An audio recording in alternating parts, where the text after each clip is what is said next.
Rise and shine, maggot. Time for the fun to begin. I said, get up! We haven't got all day, scum.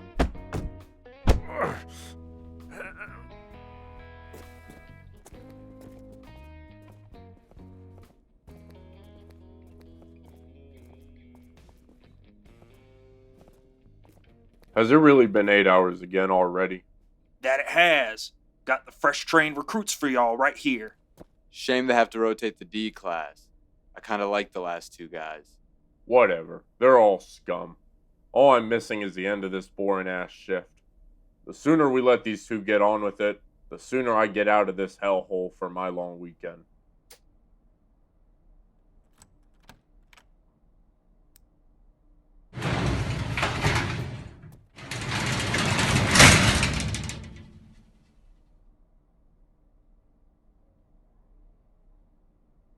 It doesn't look that bad. Trust me, if it's anything like what they've briefed us on over the past month, I know it's a nightmare waiting to happen. Do you think it'll really turn us to mush if we screw up reciting the ruins? I've seen enough supernatural shit in this place to know that if they say it does the impossible, it probably does. Just stick to the script those Foundation eggheads gave us and we should be just fine.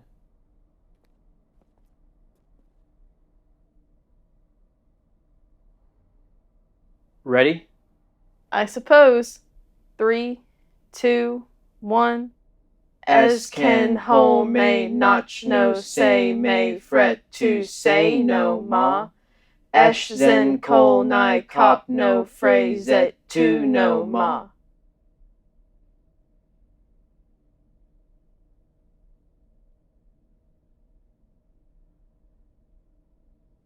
It worked, I suppose? I doubt the linguists deciphered the runes incorrectly. Even though the runes change constantly, they've been cracking the code for years with very few screw-ups. Or so I've been told. I think it's safe to say we're good.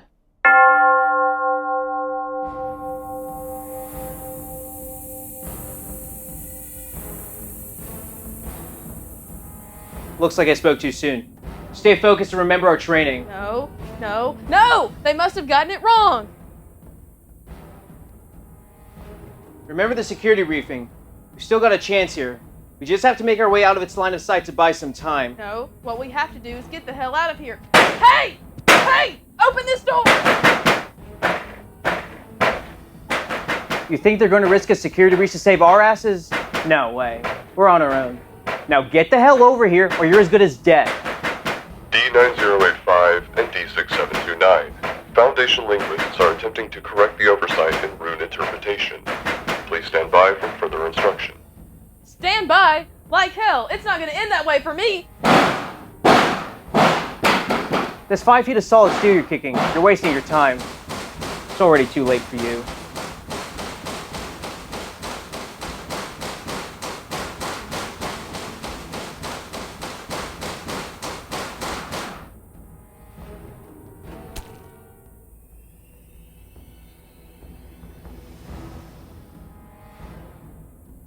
Idiot! I gotta work quick. It won't be long until the gas makes its way over to me.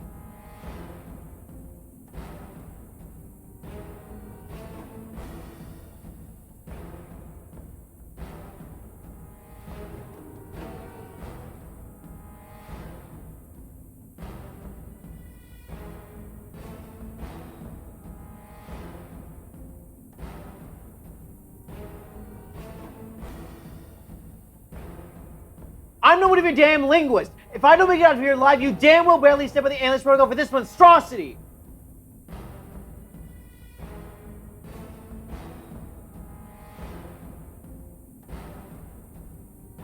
Alright, I think I've got this. Let's give it a shot. Esken home nash no seme fretu senoma, esh zen kol nai kop no fretu ken hope kenoma.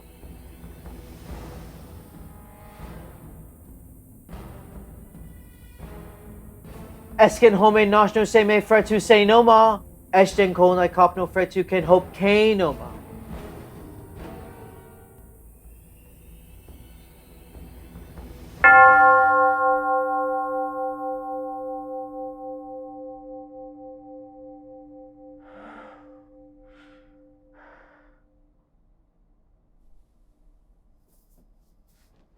Oh, thank God.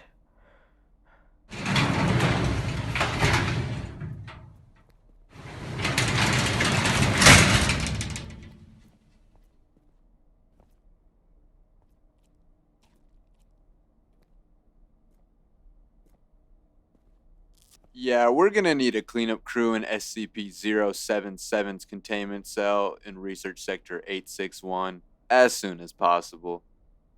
On your feet, D-9085. Your work here is done. I suppose it'd be silly if I expected some sort of praise at this point.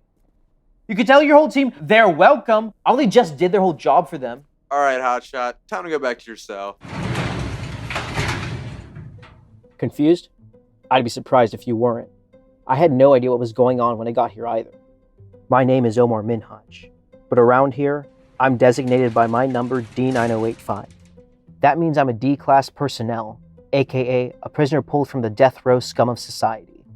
What did I do that was so terrible to end up on death row? Unfortunately, I have no idea. I don't remember anything before I got here. Well, not much really. I have these flashbacks from time to time, but maybe they're just dreams. It's hard to tell. My earliest memory I know is real is waking up in a prison jumpsuit for my orientation at the Foundation, having my new life as an expendable test subject explained to me. Hello, whoever you are and wherever you came from, and welcome to your future.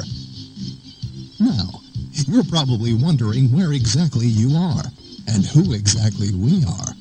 Unfortunately, that's not something we can tell you at this point. The purpose of this short educational video is to inform you and your fellow inductees what you should expect from your new life here at the Foundation. First of all, you will be given a unique personal identification number tattooed directly onto your chest. We wouldn't want you to lose it, would we? This will become your new name.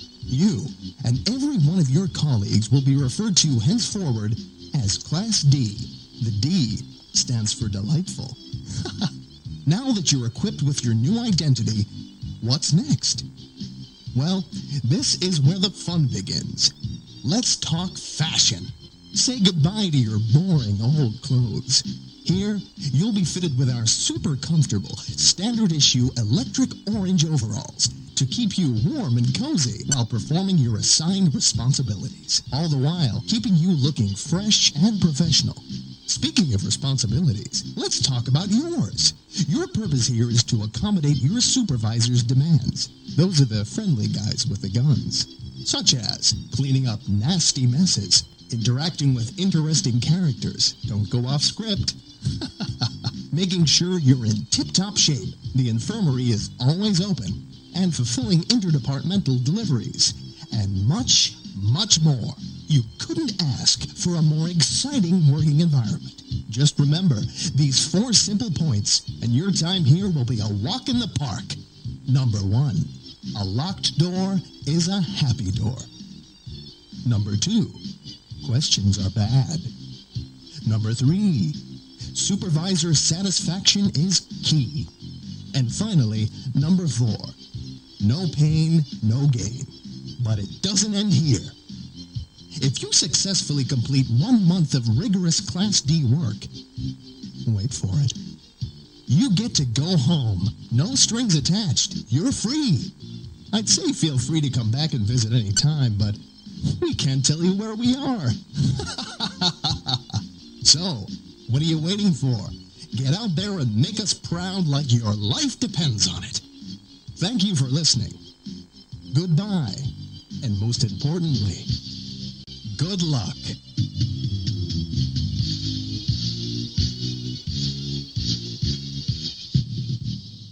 Sounds like a pretty good deal, right? I mean, the work is hard, but that's a pretty sweet deal considering the alternative being death row. Well, they had an amendment for me. Apparently, I was a special kind of evil before landing myself in here. So they said it was only fair my freedom be a greater challenge to earn. In exchange for my unconditional compliance, the Foundation agreed to return me to my home should I survive encounters with 100 different testing protocols. That's 100 different sci-fi turned reality monstrosities straight out of hell itself. It hasn't been easy, but nothing here is. It's a constant struggle for survival. But I push on. I have to. There's nothing else. And honestly, I'm pretty good at what I do.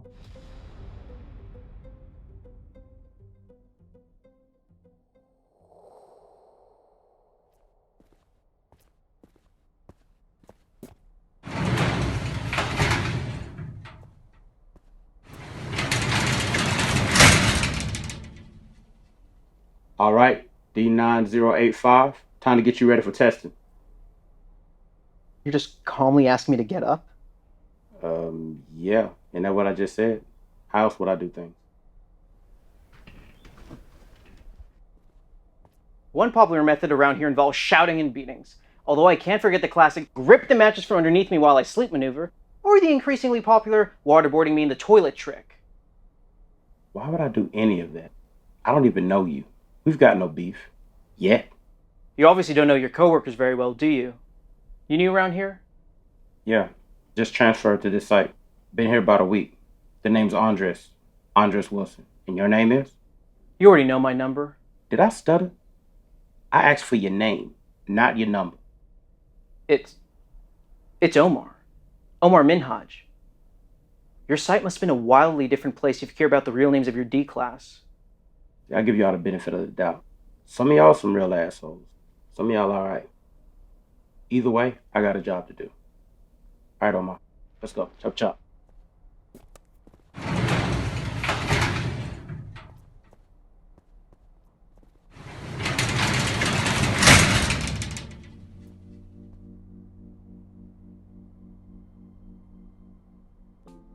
Never seen this one before. I hope it's safe at least. Fill the bucket approximately half full with the water provided in the jug. Wow, never saw that one coming.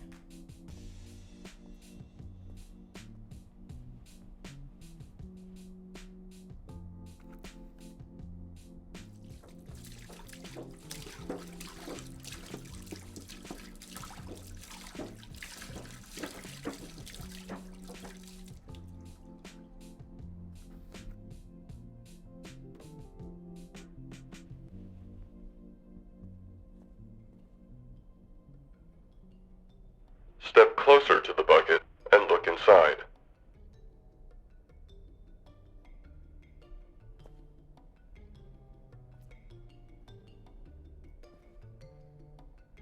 What is inside the bucket? I think it's a human hand. It's not Wait. I think the fingers are wiggling a little.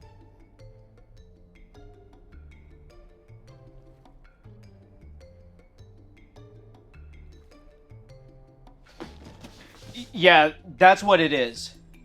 Move closer to the bucket.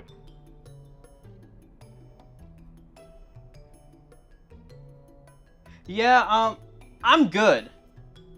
Move closer to the bucket now.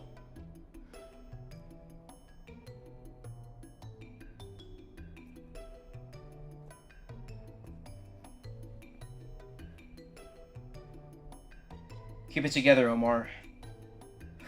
It's just an arm.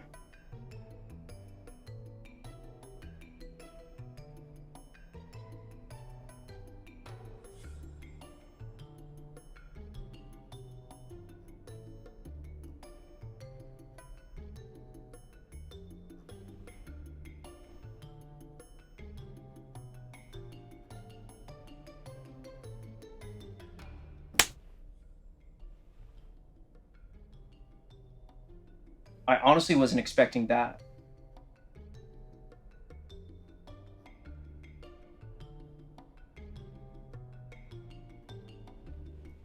What's it saying? Try to touch the arm.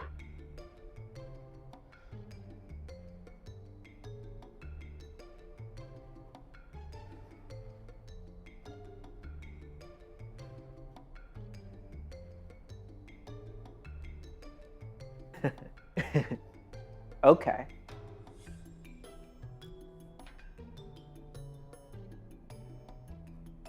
Try to strike the arm. I don't really want to. This thing doesn't seem hostile. Try to strike the arm now. He's in a good mood today.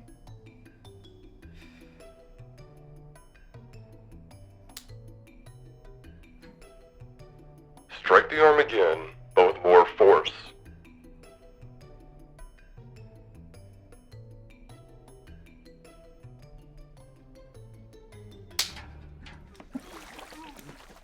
Jesus! A little help here! This thing's really strong! Is there not a bond in this bucket?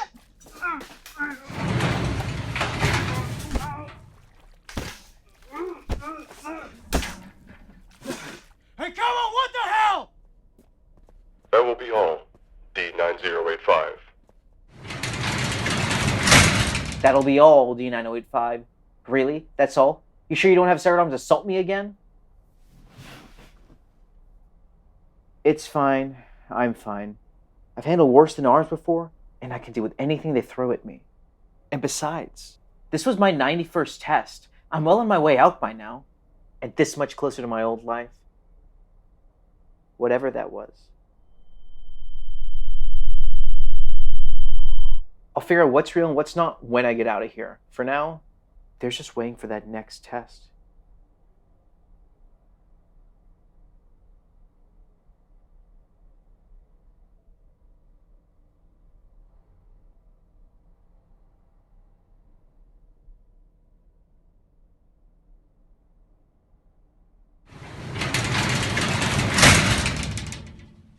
Comfortable?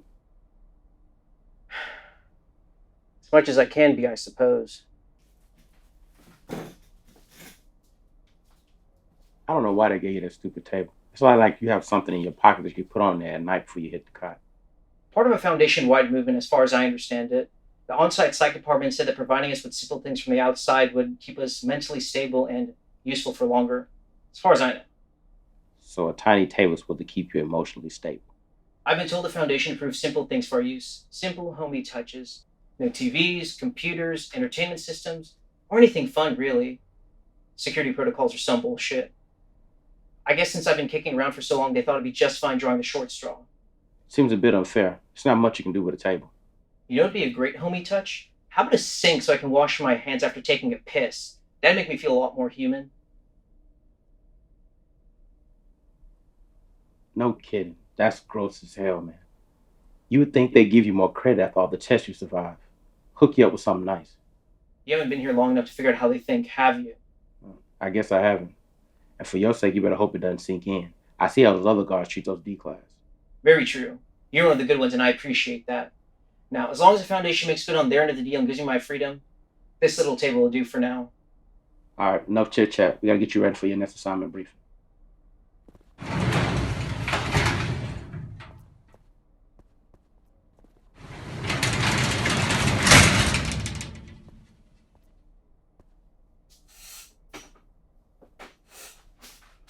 Your task today, D-9085, will be to interview SCP-105 using the provided question set included in the briefing packet before you.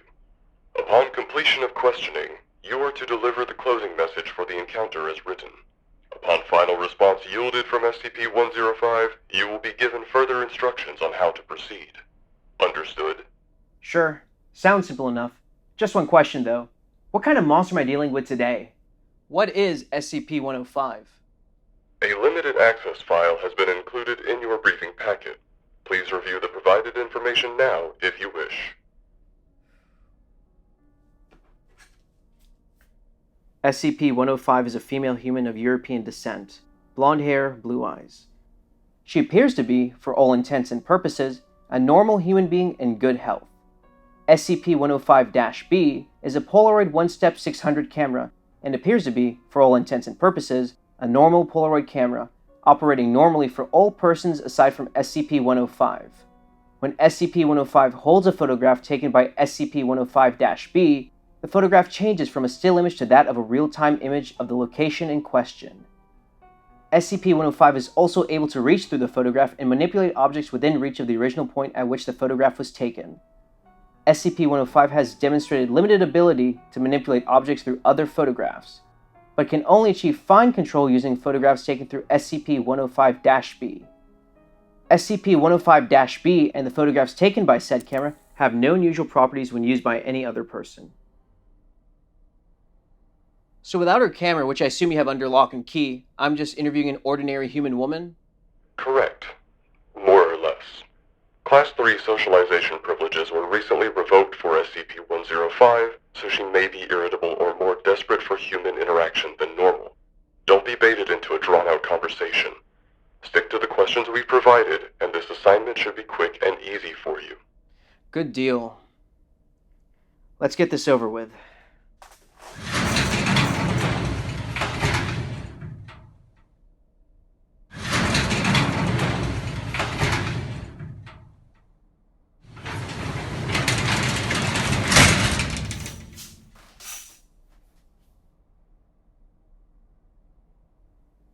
SCP-105, please state your name. It's just, protocol. My name is Iris Thompson. You can call me Iris if you'd like. Most of the guards in this sector do. The friendly ones, anyway. I assume you don't like being called by your number either, do you, Mr. D-9085? Yeah. Being called by that designation does get to be a bit dehumanizing. My name's Omar. Nice to meet you, Iris. I'd love to say the pleasure's all mine, but it's often hard to tell in this place. Most things aren't what they seem, first impressions included. Ain't that the truth? Cut the chit-chat and stick to the script, D-9085. If you can't follow instruction, we'll find someone else to conduct this interview who will. And there's the tug at your leash. Go ahead, ask your questions. I'll answer the best that I can. Right. Thank you. So, how have you been doing recently? With the protocol changes and all, I mean. Can't say I'm loving it, but I realize I could be treated worse. I do miss the experiments and fieldwork the Foundation used to assign me to participate in, though. They gave me a sense of purpose and helped me learn more about myself and my powers. I understand why it scares them now to give me more experience with such things. But I can't say I understand this new isolation protocol. Not having someone to talk to for so long just really makes someone...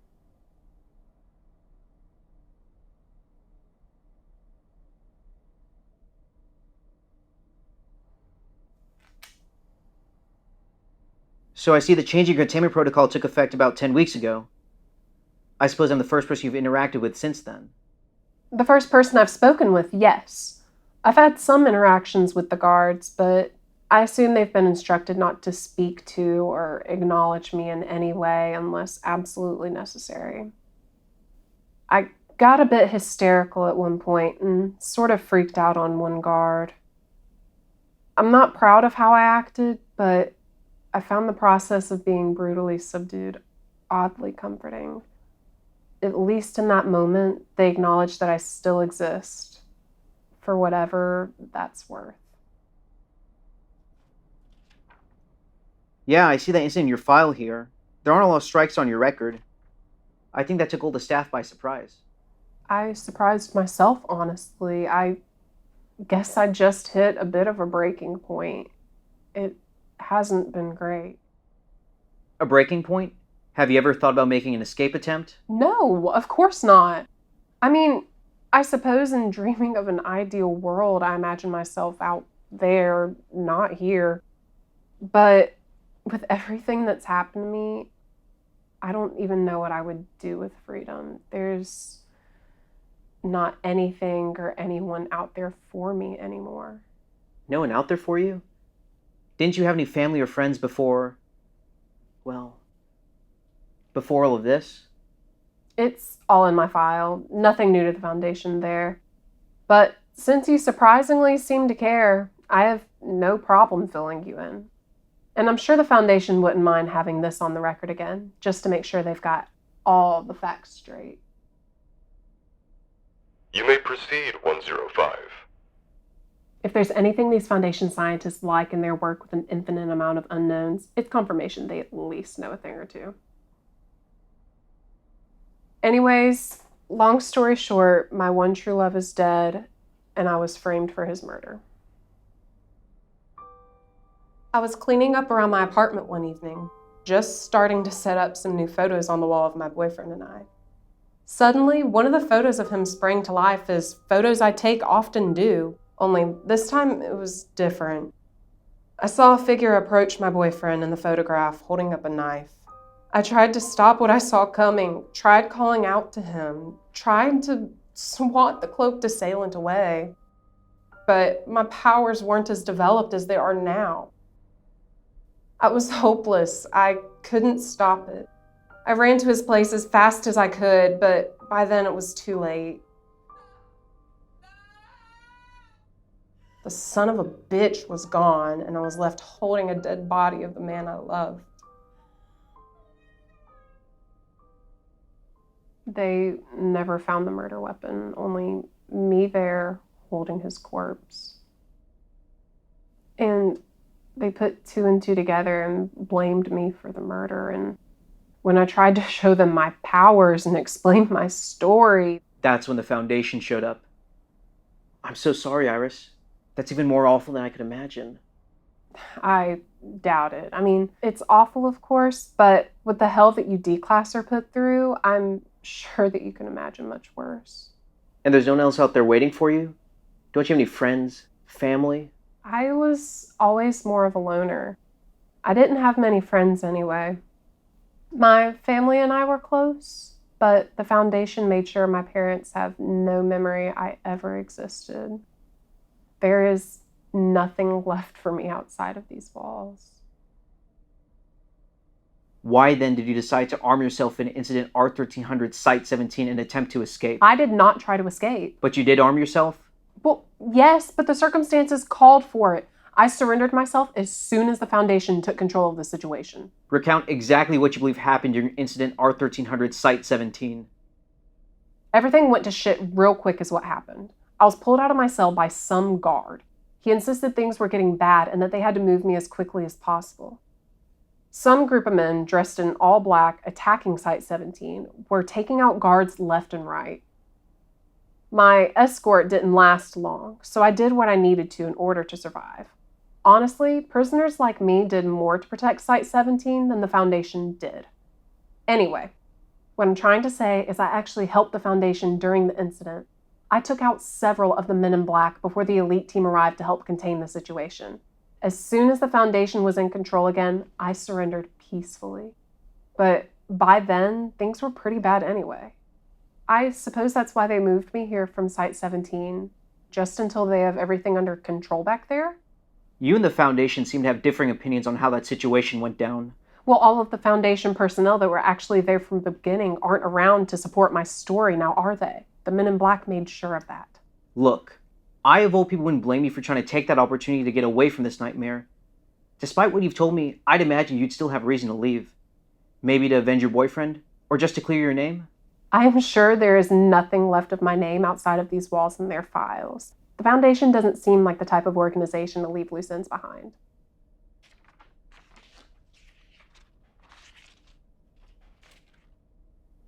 Well, if you can't tell me anything new about Incident R1300 Site 17, what can you tell me about your connection to a supposed Mobile Task Force Alpha 9? I am not familiar with any task force by that designation. The Foundation seems to think you do. Well, the Foundation should know that they have me under lock and key at all times. I only know what they choose to tell me nowadays.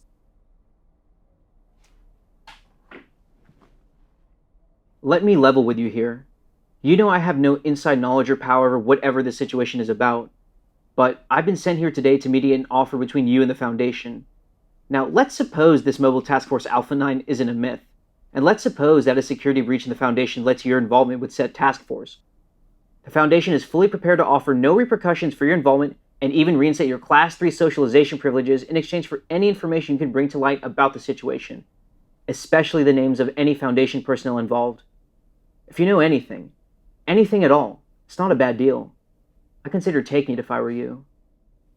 I don't know how I can elaborate on something I know nothing about. This is the only offer on the table. The Foundation usually gets what they want one way or another, so if you know anything, now's the time to spill the beans.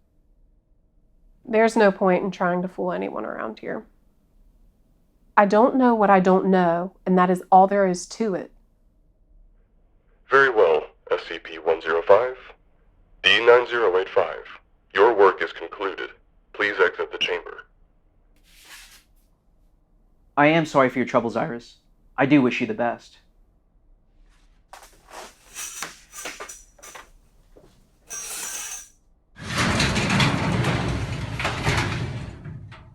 I hope we meet again, Omar.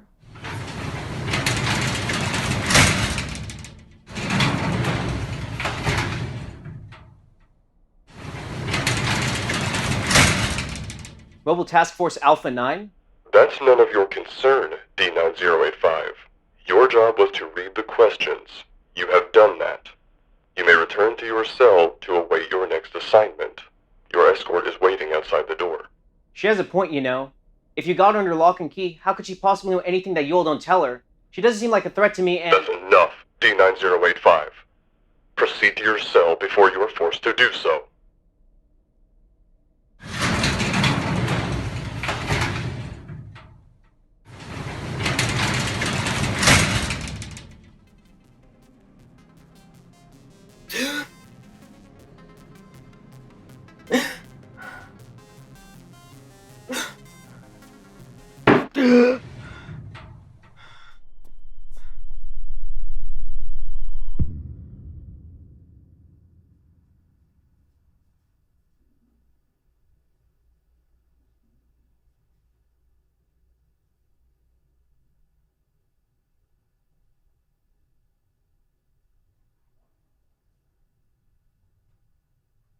Obviously not the usual testing center. What gives? Today you'll be testing with an SCP object on loan from a distant Foundation site. We use this facility for testing and storage of SCP objects and entities in our temporary custody. You mean like Iris? Yes, sort of. Though Iris wouldn't exactly fit in the locker over there, now would she? Please read the file placed in front of you regarding SCP-1602. SCP-1602 is a plastic shower curtain. As it only exhibits anomalous qualities when spread out, SCP-1602 must remain folded a minimum of 5 times when not undergoing testing. When spread and placed in a room with a single human subject, SCP-1602 will enter its active state, and an extra-dimensional space will be generated behind SCP-1602. This phenomenon still occurs even when SCP-1602 is placed against a wall or other solid object. 5 to 30 minutes after activation, a faint light will appear behind SCP-1602, casting a silhouette of SCP-1602-A on the back of the curtain. SCP-1602-A, taking on a form that is representative of the subject's psychological insecurity, will draw back SCP-1602, facing the subject. SCP-1602-A will remain stationary for a brief period of time. SCP-1602-A will then approach the subject, attempting to restrain them and forcibly pull them behind SCP-1602. Instances of SCP-1602-A have consistently proven capable of outrunning, overpowering, and subduing subjects through non-lethal means. Once a subject is pulled behind SCP-1602, SCP-1602 will return to its spread position and re-enter its dormant state. If intercepted by another individual entering the room instead, SCP-1602-A and any physical traces of its existence will instantly disappear, and SCP-1602 will re-enter its dormant state. In roughly 10% of tests conducted with D-Class personnel, the captured subject re-emerged from behind SCP-1602 unharmed with no memory of their abduction. In the remaining tests, SCP-1602 spontaneously reactivated 10 to 60 minutes after the subject's disappearance, and an instance of SCP-1602-B was generated, identical to SCP-1602-A, other than the fact that it persists even when contact is made with additional individuals. Excuse me? What in the actual hell is this? Your task today, D-9085, will be to interact with SCP-1602-A in whatever manifestation it chooses to present itself to you. You will proceed to set up SCP-1602 hanging from the ceiling and wait for an instance of SCP-1602-A to emerge. You are to attempt to engage it in conversation using the provided questions in the files before you. Should your questioning fail and it is able to intercept you, guards will rush the room, rendering SCP-1602-A unable to enforce any further harm.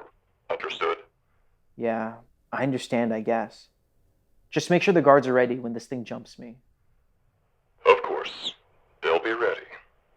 Now open the top drawer in the cabinet to your right and begin the test.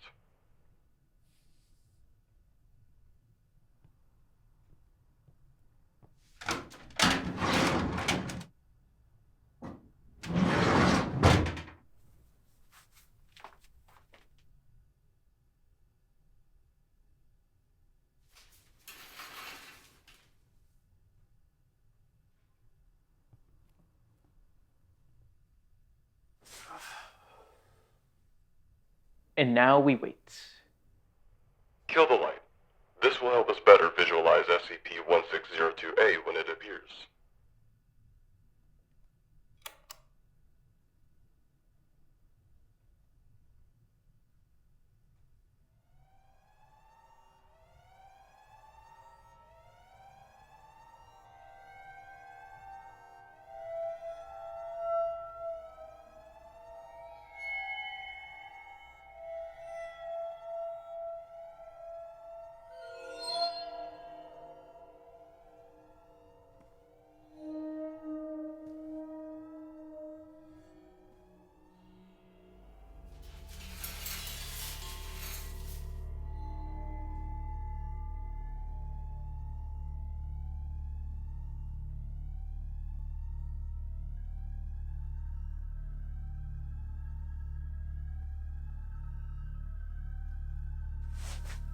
My psychological insecurity is some old man? Who the hell are you?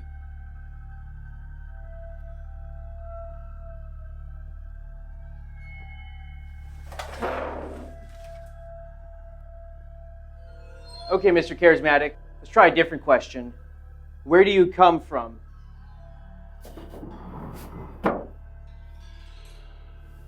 What do you want? Let's play, pal. Excuse me? How about you loosen up a little and come here for a second, child? How about you answer one of my questions? Don't be so uptight. Let's all just chill out for a second here. Just answer at least one question for me and then we can play or whatever. What are you? Who are you taking the form of and how do you do it? Well, that's really 3 questions now, isn't it? Not fair. Not fair. Liar. Liar!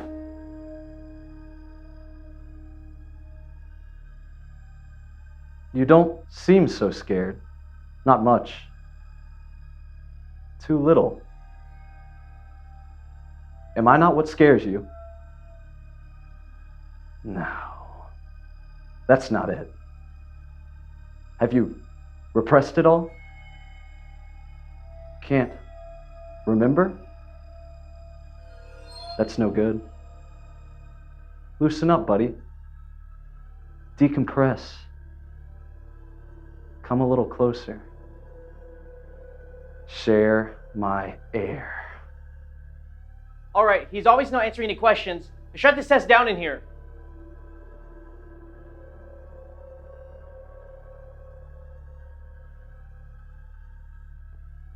Hello? If we send in the guard, we're done here. Not done here. Not done. We've just started. Not even started, really. You still have to come. Closer. Here. Now. Let's play. Please get me the hell out of here!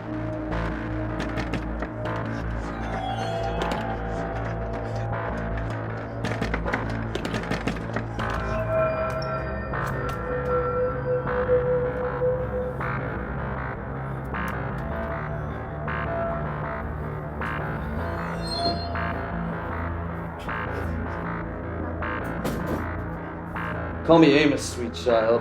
Let's go for a ride.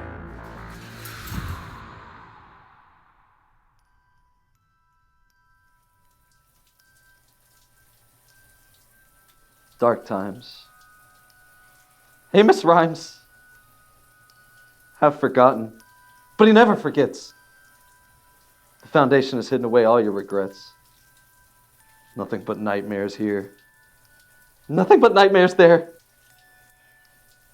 You were curious, one. You hardly know what you will have done.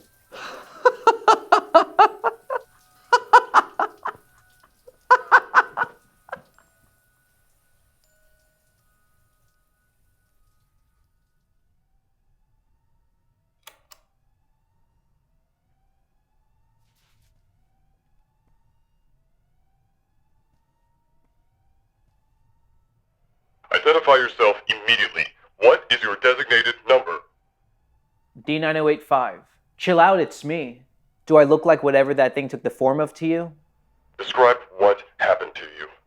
Well, I got taken by that thing thanks to you. Really appreciate the backup. Good thing I didn't need it. Just took a run-in-the-mill shower.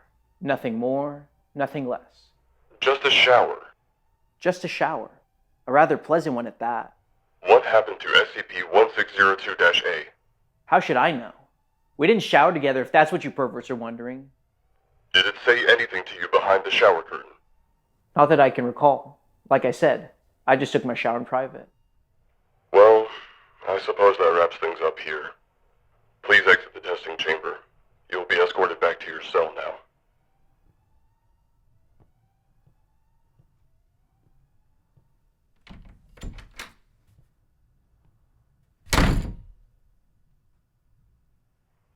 Do you think he recognized the form SCP-1602-A took? It didn't appear that he did.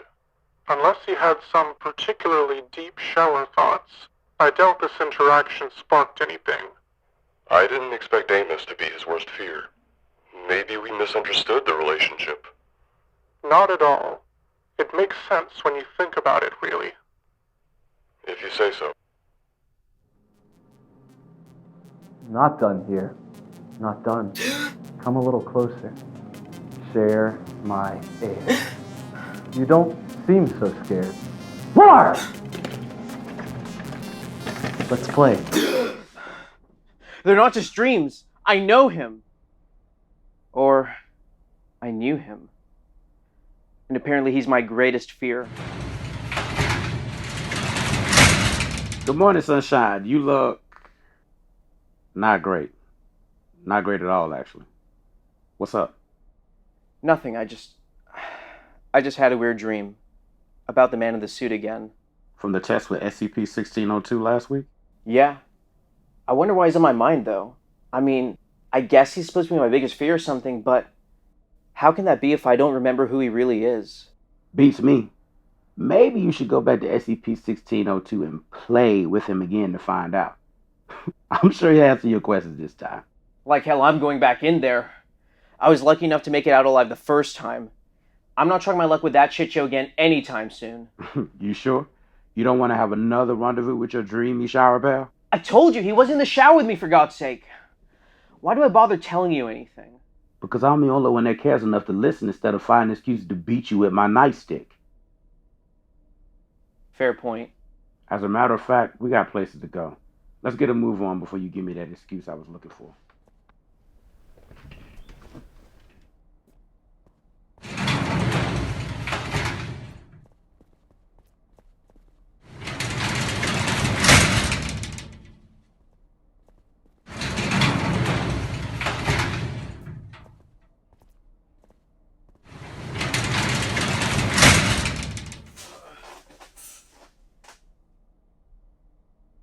Have fun at testing today, little man.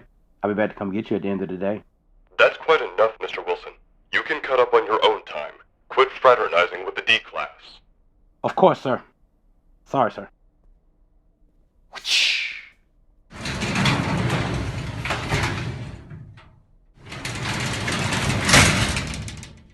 Today, D-9085, we will be conducting 3 experiments testing the efficacy of the pill in front of you. A clone of SCP-500. SCP-500? And that would be... A miracle drug. One that cures all ailments. Doubt I could cure being such a dick. If successfully reproduced, the benefit to mankind could be unparalleled. However, only a small store has been found. We have no idea how it was made or who made it, and attempts to replicate it have been relatively unsuccessful. Except for one method. Cloning by use of another SCP has proven somewhat effective, though replicated instances of SCP-500 tend to have a markedly lower rate of effectiveness. How much lower? Thus far, only a 30% success rate, which is why additional experimentation is required. Makes sense. Just one problem, Doc. I'm fit as a fiddle. There's nothing to cure. Remember your initial phlebotomy labs we drew soon after you entered our custody? Sure. You all drew a lot of blood. I almost passed out, actually. We also injected Mycobacterium tuberculosis into your bloodstream for this exact test. Chest x-rays at your most recent appointment have shown it has taken hold. You inject me with What's wrong with you people? I have TB? Hopefully only until you take that pill.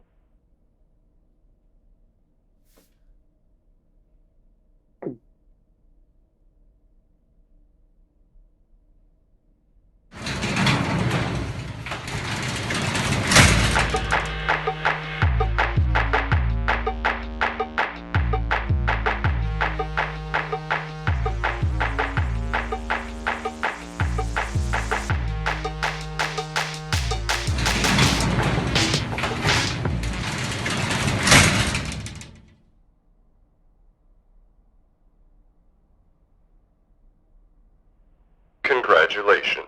Blood results just came back and you're cured of TB. It's your lucky day. My lucky day? Screw you!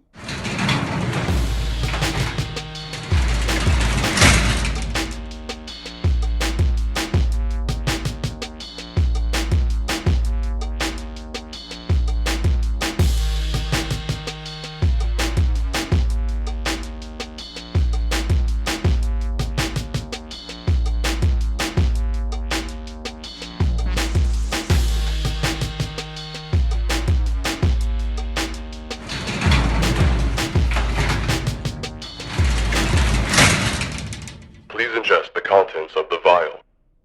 Like hell that's gonna happen. How about telling me what's in here first? It's none of your concern, D9085. Ingest the contents of the vial now.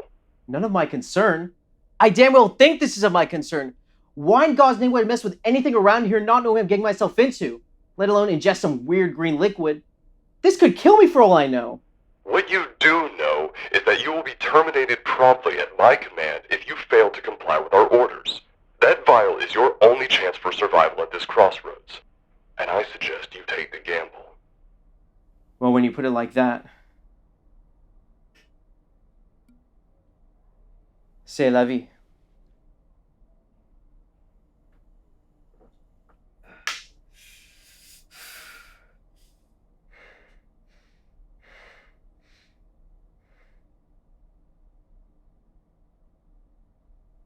So, now what? D9085, you have just been infected with a sample of SCP-008, isolated at our sister G2 Foundation site. You have been enrolled in a limited testing protocol examining the effects of this complex prion on host anatomical structure and physiological function. You will be monitored for the next several hours, allowing the virus to nearly reach its peak state of activity in your host body, at which time we will administer a potential antidote. Please stand by for observation. No. No. No. Wait. Stand by my ass. Give me some answers here. What exactly do you infect me with? What does this virus do?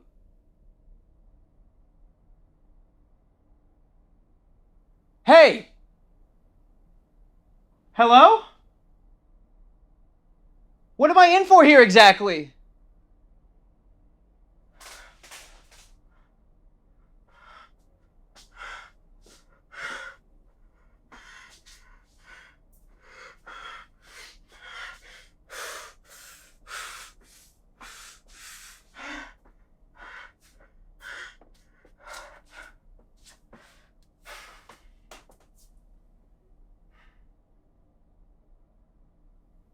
Okay.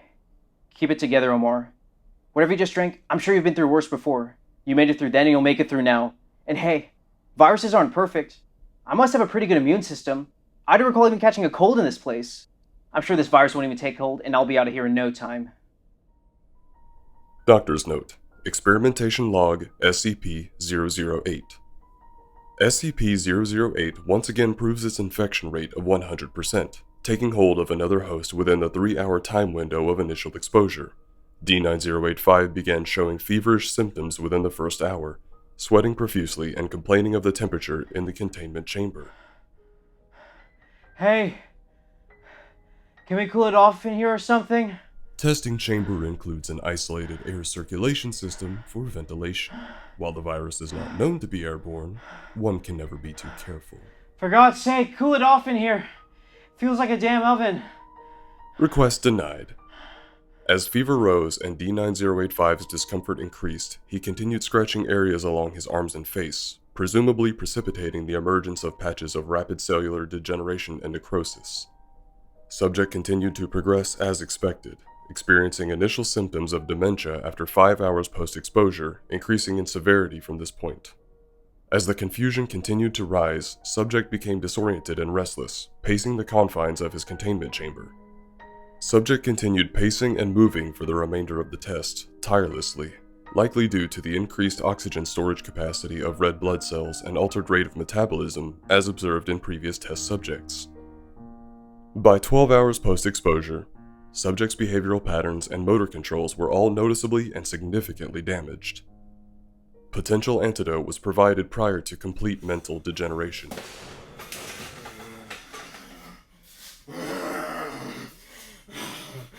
D-9085, how are you feeling?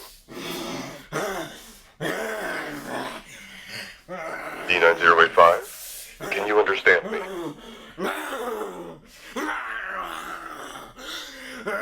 On the bottom of the test tube rack, you will find an additional duplicated instance of SCP-500. SCP-500 has proven to be a complete antidote for SCP-008 in previous testing. However, we have not yet tested the efficacy of duplicated SCP-500 using SCP-038 yet. If you understand, please take the pill.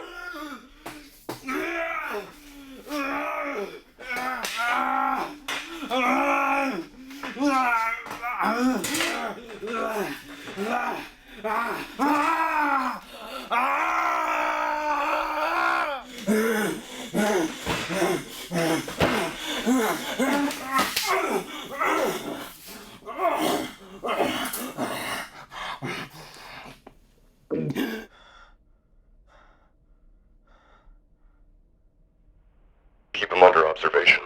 If he hasn't recovered in a few hours, send the cleanup crew, terminate him, and eliminate all biohazards.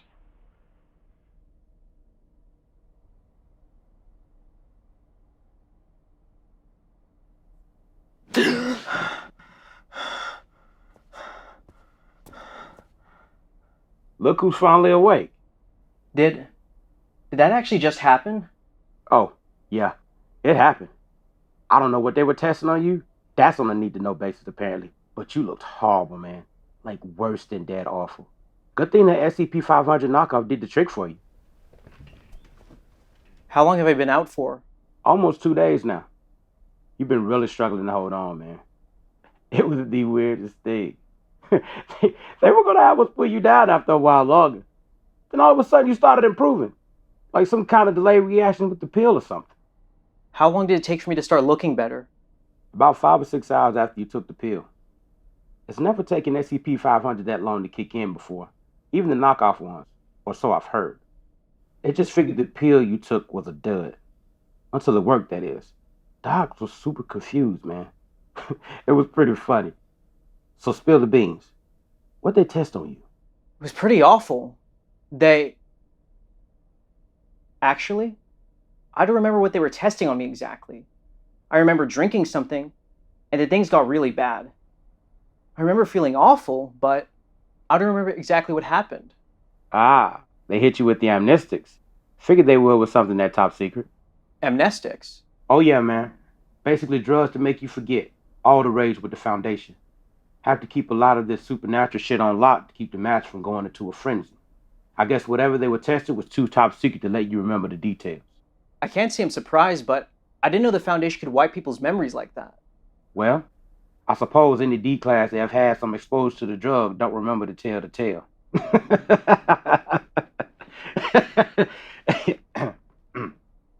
By the way, thanks for telling me you had TB, asshole. I almost had to get an SCP 500 knockoff dose myself when I found out you had it. How could I tell you if I didn't know? Blame the Foundation. Well, anyway, glad to see you're doing okay, man. Things wouldn't be the same at this site without you. Thanks, man. Oh, I almost forgot. Looks like you finally got your reward from the big shots upstairs for your work on this one.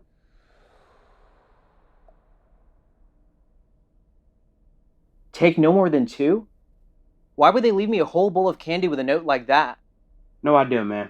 Eat as many as you want. You've earned it.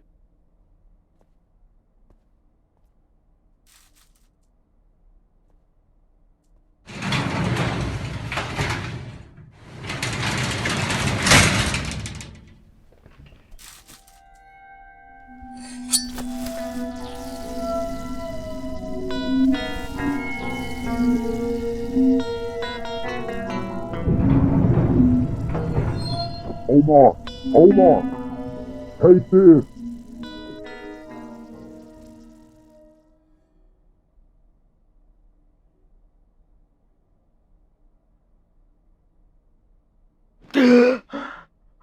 What the hell's going on? What happened to me? Oh, thank God you're awake. You lost a lot of blood. What happened to me? Oh, right. So, the bowl of candy? SCP-330. Turns out you were still in testing. My bad, dude. Testing for what? They wanted to see if SCP-500 would cure the effects of SCP-330. Not even the knockoff 500, but the real deal. Spoiler alert, it didn't work. I thought they said it could cure any disease. I guess losing your hands doesn't count as a disease. You took a candy as well. Why did this happen to you? I only took one. I followed the note, dude. You told me to ignore the note. They told me to tell you to ignore the note. I thought it only applied to me. My bad. My bad? My bad? That's all you have to say? So that's it? I just don't have hands anymore? Oh no, not at all. That's good news. I wasted a D-class yesterday and apparently he has similar build as you or something. They're going to take his hand to see if SCP-212 will fix you. SCP-212? Yeah, surgery robot. 3 big robot arms. Fixes people. It'll be great. You'll be as good as new. Has it ever operated on someone's hands before? Sure. Once. A while back. I checked the surgery log. Cut off one of the guy's hands and replaced him with, metallic tentacles. Well, you're going to be just fine. Trust me. I've heard it's excruciatingly painful, but you'll come out on the other end as good as new. Now get some sleep. You're going to surgery in the morning.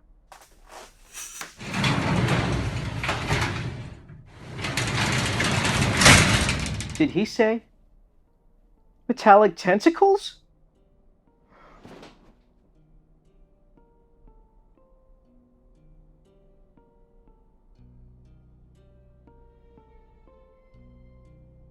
Play it back one more time. You must be mistaken, sir. It's just not possible. Play the footage back from 11 hours 42 minutes and compare it with the shot just before delivery of the replicated SCP-500 instance.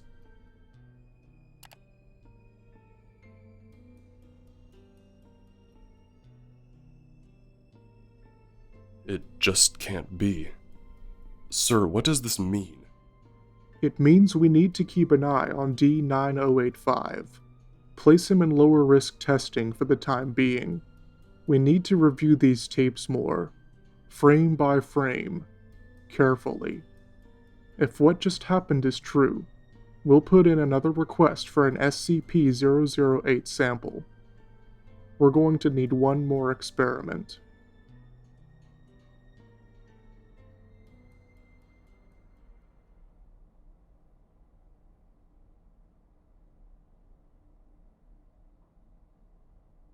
What the hell kind of supernatural shit does this one do?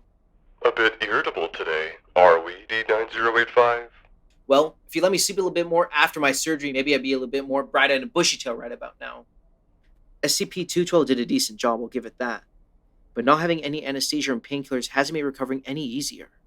Oh, my apologies, D-9085. We wouldn't want to make things inconvenient for you. How about we take you back to your cell to get some rest? I can schedule you for something more convenient later in the week. Maybe another test with SCP-1602.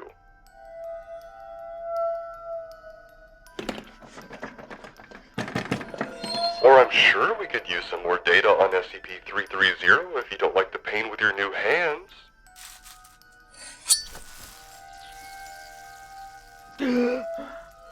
Oh, I have an idea. Okay, point made. Understood. Let's just get on with this. Another one down, another step closer to freedom. Get on with it. You should feel privileged to be a part of this testing protocol.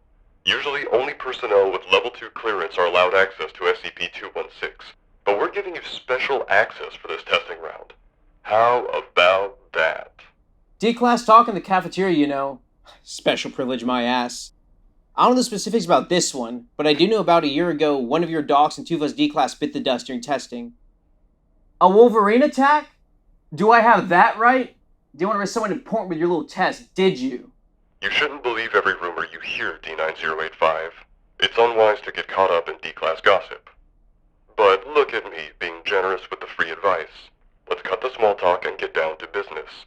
Each numerical combination for the high iron safe placed in front of you opens to a unique interior space within SCP-216. As you would expect from the number set on the 7 dials before you, that means there are about 10 million different compartments to investigate. Precisely.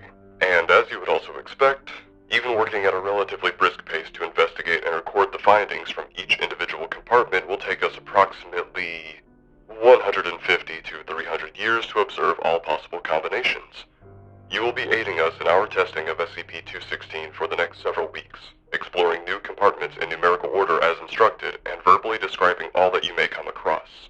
We will observe you through the security camera for visual verification and record the findings throughout testing.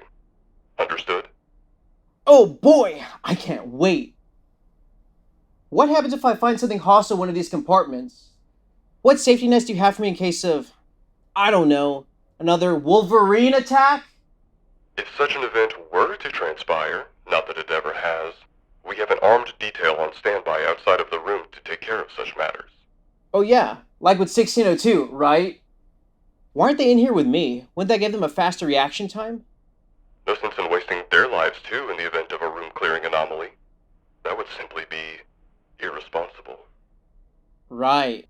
Irresponsible. Alright, D-9085, approach SCP-216. Proceeding from left to right, then top to bottom, we will begin with combination 645-8879.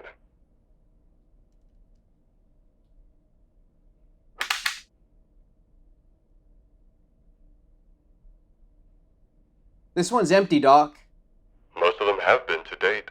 Shut the door and proceed to combination 645-8880.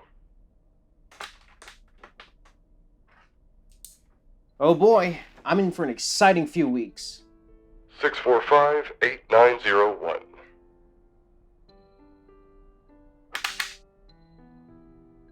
Empty. 645-8987. Empty. 645-9036. Empty.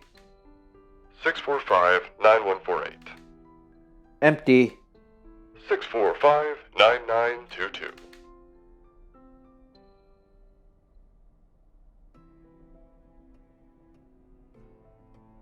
Sawdust? No reason to be concerned. Not the first time we've seen this. Carry on. Huh. 646-1243.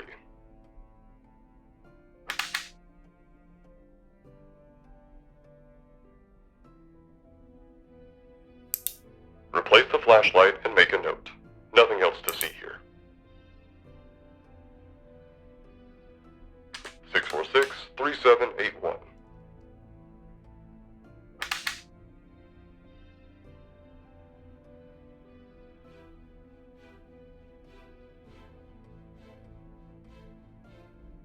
Drop it, frat boy. Take a rip, and I'll transfer your junkie ass to Area 354.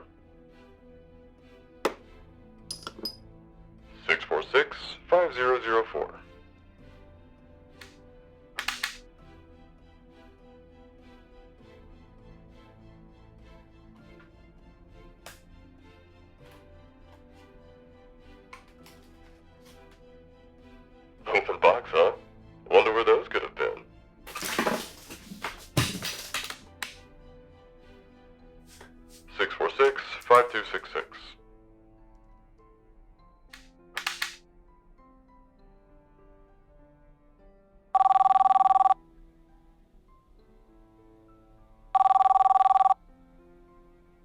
Don't even think about it.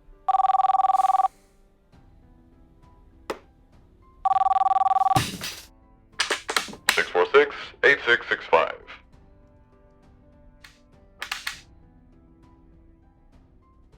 Don't even think about it. 647-4272. Reminds me of one Dr. Asif used to have before the incident with 049 that is... Well, that's not important. Put it back.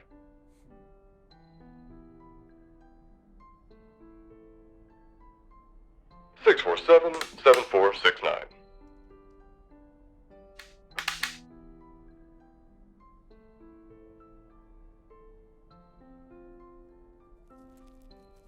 Put it back, D-9085. Why? It is hypothesized that SCP-216 has 3 other sister compartments of a similar nature, meaning that they may share access to the same compartments. Therefore, to avoid unforeseen disturbances, we replace the items found once they are locked. Besides, you have no use for money here. What are you even gonna buy? A ticket out and a soda pop? Yeah, keep dreaming, Squirt. Put it back. 647-9000.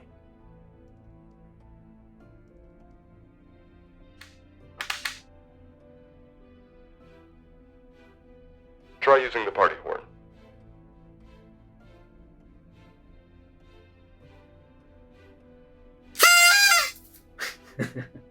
Yeah, very amusing. Replace the horn. 647-9085.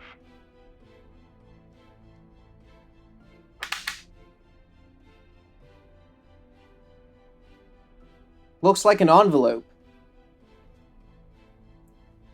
I think it's a note.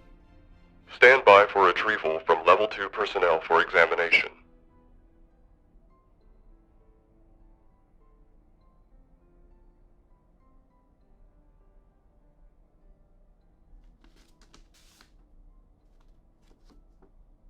There's not much here, Doc. It just says, knowledge is power. To have one's knowledge erased is to become one of the meek. To become worthless. A hollow shell. Do you wish to remain a number forever? Then remember. 9085, time to prove your worth, my son. I said stand by, D-9085. Wait. Amos? 9085? Is this note to me? What kind of test is this? Who is Amos? Guards, return D-9085 to his cell. Retrieve the note for examination. What the hell's going on here?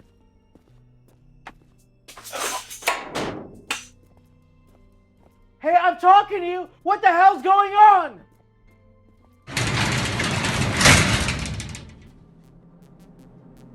I don't remember anything before I got here.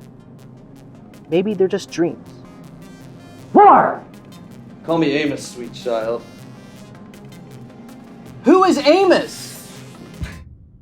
What can't I remember? What are you hiding from me?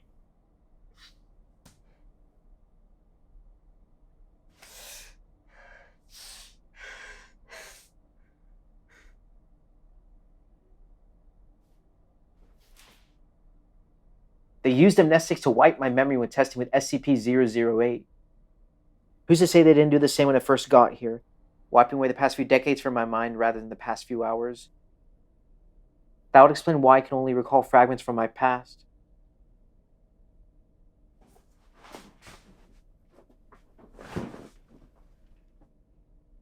One way or another, I'm going to get to the bottom of this. Assuming I'm off testing with SCP-216, that only gives me 2 more tests before they've promised to release me. I don't remember who this Amos is, but the intercom shouting at me about the note tells me they know something I don't. And I need to find out what that is. If they won't tell me what I need to know, maybe I'll find this Amos and ask him myself.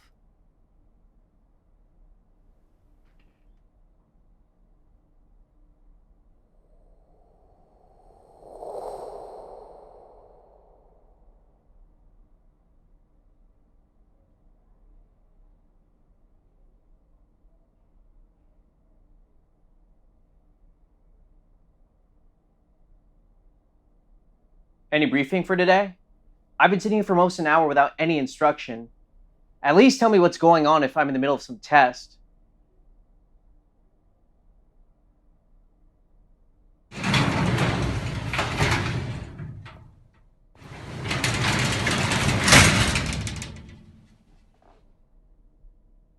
Iris? Is that you? Forget me already, Omar? I'm not some shape-shifting or hallucinogenic SCP if that's what you're asking. What? Why are you here? Not that I'm not happy to see you, but I've been briefed about any tests to run with you today. No worries. This little rendezvous is all my doing. You're doing? Sure. They finally stopped the witch hunt for Alpha Task Force 9 or whatever, since I obviously didn't know anything about something that probably doesn't even exist, so they reinstated my socialization privileges. Rather than hang out with a doctor today, I asked if I could see you. That's kind and all, but they just let you see whoever you want? Usually it's only researchers, but they didn't see much harm in us talking briefly since we've already met before. You look well. I suppose they haven't been too hard on you since the last time we talked.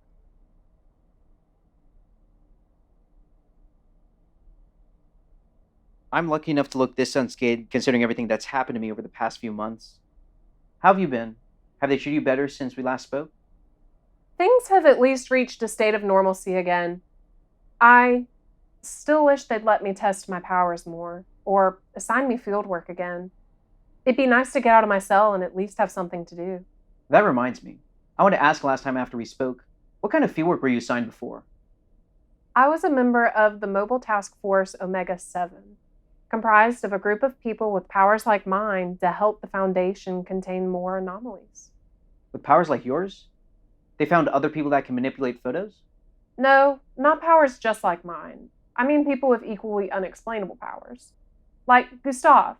He was able to predict the time of death of any individual with extreme accuracy. Gave us some valuable information, but his powers were nothing compared to Abel's. Who's Abel? A sort of demigod as far as I can tell. Apparently he goes through states of life and death constantly, returning to imprisonment in a large stone cube sarcophagus prior to each reanimation cycle. He's incredibly fast, strong, and resilient. I wouldn't believe it if I hadn't seen it with my own eyes, but he can take multiple rounds of bullets to the body and even the head before he goes down. He would be unstoppable if it weren't for his fits of rage. He's blinded by a lust to kill, always seeking out the nearest human to destroy, which often clouds his judgment. Doesn't exactly sound like a team player. I always kept my distance for safety, but he respects me as an adversary. I actually bested him in a field test to join the task force. You beat a monster like that in a fight? No, not a fight. Just a simple contest to activate several field devices spread miles apart. But my photos were faster than his feet, and I think I earned his respect with that outcome. Enough respect that he wouldn't slice you up if he got the chance? I'd like to think he would spare me, but maybe not. I doubt the theory will ever be tested, though. They keep him locked up deep underground nowadays. After several incidents in the disbanding of MTF Omega-7, I doubt he'll ever see the light of day again, unless something really wrong happens around here in his favor. Time's up, 105. Time to go back to your cell. Already? Did I waste all that time blabbering on? I wouldn't call it a waste at all. Well, next time, you're talking more and I'm shutting my mouth. If you say so. I'll see you around, Omar. See you around, Iris.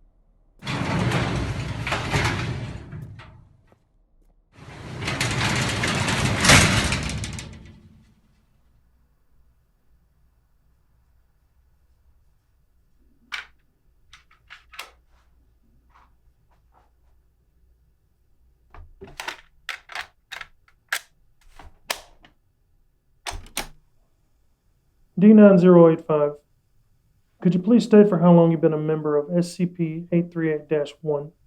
You had me read the ad in the middle of last week, Doc, so just a few days, I suppose.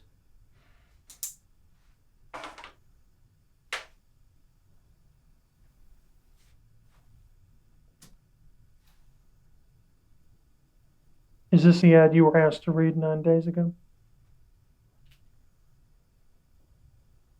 Help wanted. Assistant Operations Manager, no experience required. BS and business administration preferred, must be dependable and capable. Salary TBD. Serious inquiry should be directed to operations@perilous.inc.nav. Yep, that's the one. And you can confirm that you replied via email to the posting you just read aloud? Yes, with the Foundation's generous supervision to make sure I didn't take advantage of the brief internet access, of course. Please describe the dream you experienced in the first night following your response to the job listing. I seemed to fall asleep quicker than usual, and then things got a bit weird. It felt as if I had woken up again, but I was no longer in my cell. I seemed to be in some sort of waiting room, wearing a suit I've never owned before. Can you describe the waiting room? Pretty standard stuff. Couch, carpeted floor, a few chairs, all pretty conservative designs, nothing of particular note. Noted. Please continue. After sitting there for what felt like about 10 to 15 minutes, a woman approached me from down the hall. Greetings, you're right on time. We appreciate punctuality in our potential hires. Please, follow me.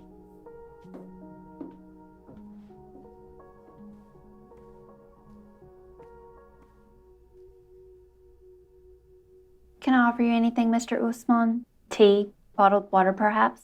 No, thank you. I'm good. I'm sorry, did you just call me Usman? Yes, of course. That is your name, correct? I have here in my file.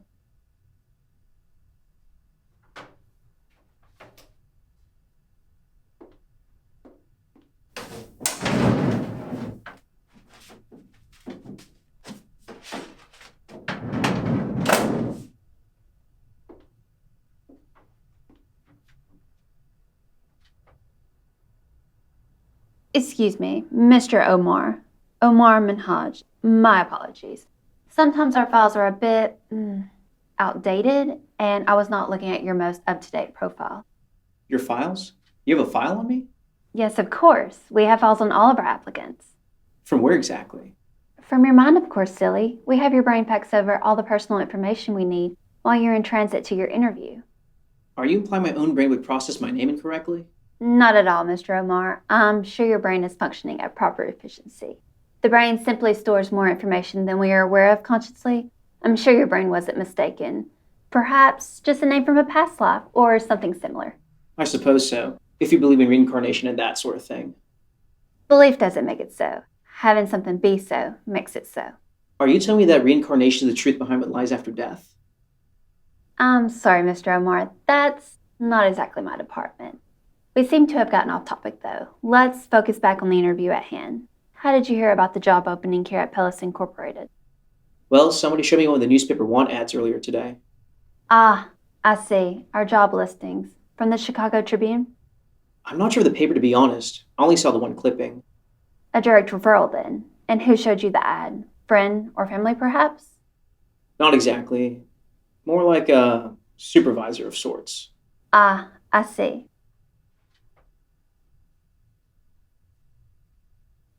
You're one of the applicants from the Foundation, aren't you? Perilous knows about the Foundation? Hold on. I'm getting to that part. Do you know about the Foundation? Of course. The Foundation sends us most of our applicants nowadays, you know. We can't say that we appreciate their monopoly on our hiring process, snatching up all of our job listings from the public eye and all. But it's no matter. We are working on ways to diversify our advertisement outlets. But enough about us. We want to know about you. I'm sure the Foundation pushed you to apply for the job, but we want to know why you want to work for Perilous. Does what I want really matter as long as I get the job done? Of course it does. It matters tremendously. Our greatest motivation comes from our internal drive, not extrinsic motivation. Not even motivation in, dare I say, the form of threats. No. In order for us to expect you to perform well at your job, we have to know that you want to be here. So I ask again, why do you want to be here at Perilous? Well, I suppose breaks for my incarceration at the Foundation would be nice, even if it is only in my dreams. Are you sure trading prison for a corner office at Perilous is enough of a push in the right direction? That does not sound very promising to my ear, Mr. Omar. I've heard your compensation for my time spent here will fill my needs. Ah, yes, weekend dreams. Of course you get weekends off trading work hours at Perilous for pleasant dreams and fantasies tailored to your liking. I suppose that is more freedom than what you're used to. I suppose so. And while we may find joy in our jobs, we all work for that paycheck at the end of each week. Am I right? Very well, Mr. Omar. I suppose that is as good a motivation as any. Work hard, play hard, and such. Excellent, excellent. Now, let's take a look at your credentials. I see here you don't have a degree in business administration like we were looking for, but you do have degrees in international business and entrepreneurship. Can you elaborate on your experience? If I do have degrees in those areas, I can't say I remember them. Maybe another file oversight from a past life, perhaps. No, definitely not an oversight on our end, Mr. Omar. Your file clearly states your education prior to your time with the Foundation, including a long-term work history with a certain MC&D Limited. I don't suppose you'd like to enlighten me regarding that tidbit of information, would you? D-9085, we've told you before. We know very little about your past before you transferred from Lincoln Correctional Facility in New York.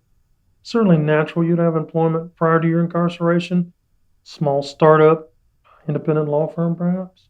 You see, Doc, you all think you talk real smooth, but I'm finally putting the pieces together to see through all this bullshit. You see, I haven't even told you the juicy part yet, Doc. I can't say that rings a bell, unfortunately. I don't remember much about my life before my time at the Foundation, so it's certainly possible, I suppose. Are there any other details written there that may jog my memory?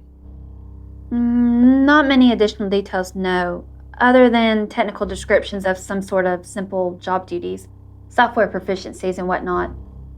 We do have your referral contact on here as a Mr. Amos Marshall, but I doubt we'll need to call in a reference. Did you say Amos? Amos, you say? You heard me, Doc. That name ring a bell? You may not remember, but your pal listening on the intercom system remembers it from my testing with SCP-1602 and 216. I don't see how that's relevant to my question. I'm getting real tired of the games. It's my life and I deserve to remember what I don't know and why I don't remember it. I know you didn't want me reading the note from this safe, and I want to know what you're hiding from me and why right now! Security! Stand down immediately, D-9085. Like hell I'll stand down. I want to know what's going on around here. Don't make us remind you who's in control here. Want any chance of ever getting out of here? The only chance of that is with our favor.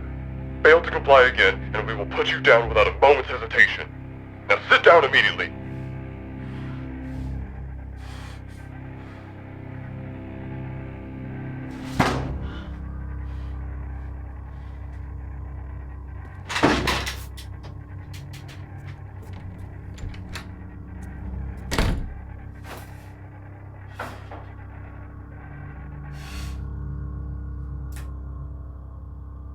Now that we've established who's in charge of the interview, please continue with your account, D-9085. Are there any more details? Can we call him? Let me see the file. I'm sorry, while the information is technically yours, our filing system intricacies and designs are proprietary. There will be no need to call a former employer.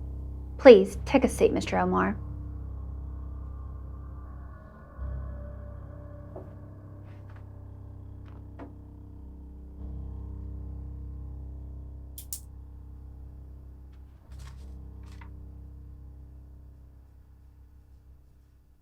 Well, overlooking the stranger parts of this interview, you seem like a reasonably competent and driven individual. And your experience on paper certainly speaks for itself. Whether you can recall it right now or not, our files don't lie. Welcome aboard, Mr. Omar. We'll get you set up with an office and have you start right away. Please, follow me. You will continue working for Perilous in your current capacity, updating me on any events of note during these weekly sessions, minus any additional outbursts. Am I understood? Understood. Guards, please return him to his cell.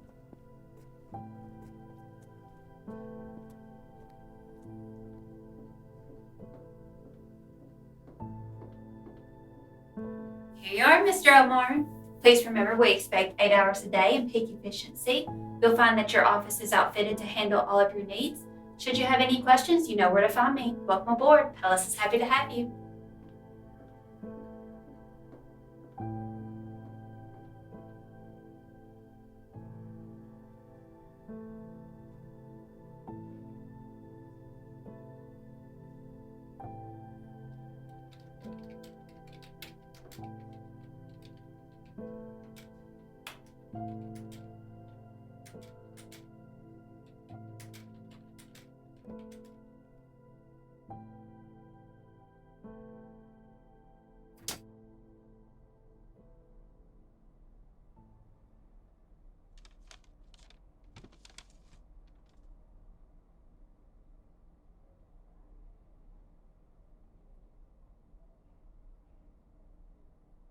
So I can order anything I want for this test?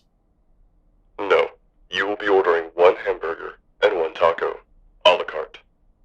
I just want a chili dog. Good thing we didn't ask what you wanted. Now make the phone call and place the order.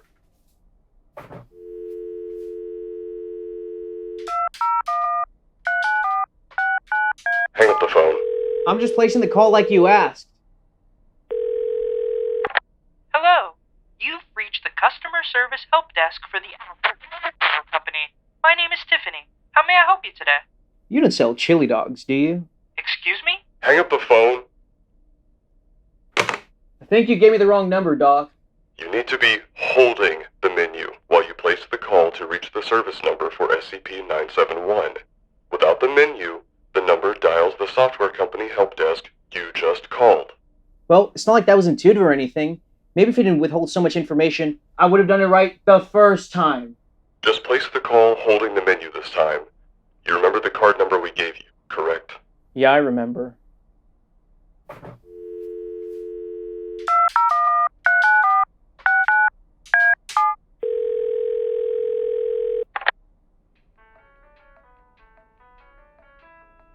Thank you for calling Quick and Ready Meals.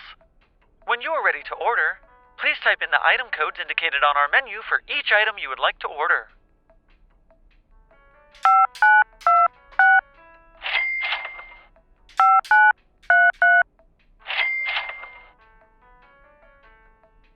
I said no chili dog. Please input your credit card number for payment processing.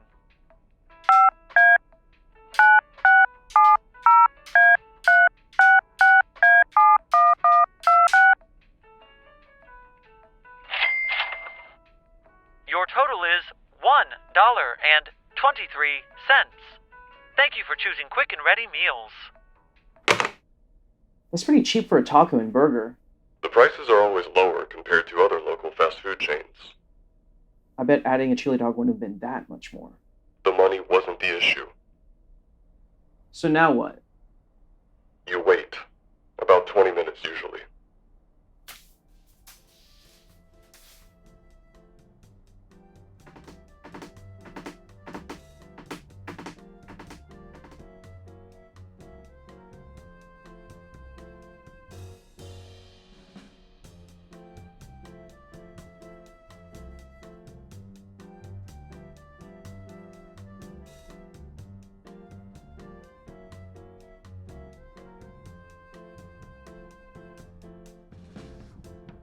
Jeez, it didn't even make a sound. Don't touch the bag, D-9085. Not yet.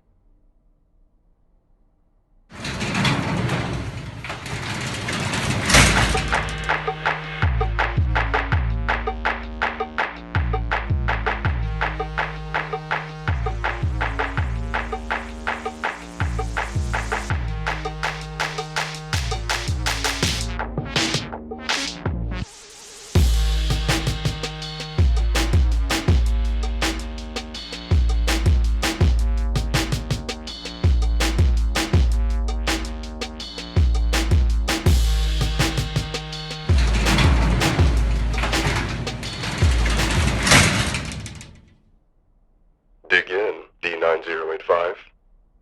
Why would I eat this after watching that? And why was he in a hazmat suit? What's the catch here? No catch. Other test subjects have said the food is quite good. Better than the food you D-class are normally given. That doesn't exactly set the bar very high.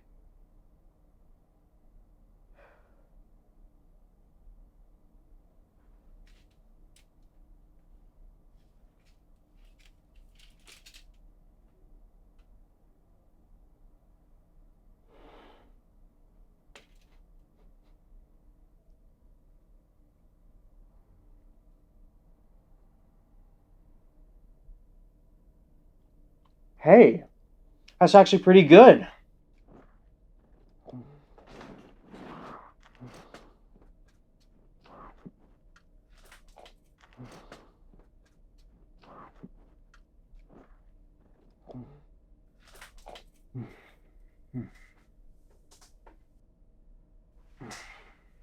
Sir, the lab results are back. Okay, let me see. Lab results? From the meat samples we just took? Indeed. Interesting results this time. Interesting how? Looks like the meat this time is positive for monk seal DNA. What now? Each time, the meat comes from an animal on the endangered species list. We're not sure how or why, but this is the case. This is why we limit the use of SCP-971. Monk seal is a new one, though. Monk seal, huh? Not bad. Better than the cheetah meat we keep getting, I imagine. Ugh. I agree with the other D-Class. That stuff has some gristle in it I just can't get past.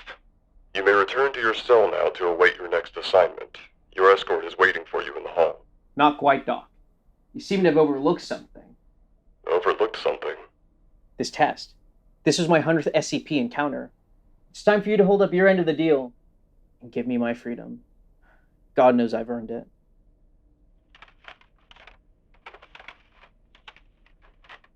Ah, yes, of course. 100 tests completed. Very well. You will be taken to one of our processing rooms in preparation for your release. Just like that? Just like that. Well then. Excellent. Excellent.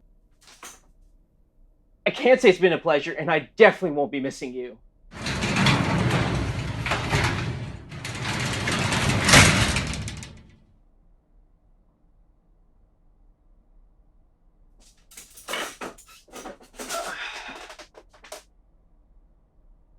So how exactly does this exit processing work?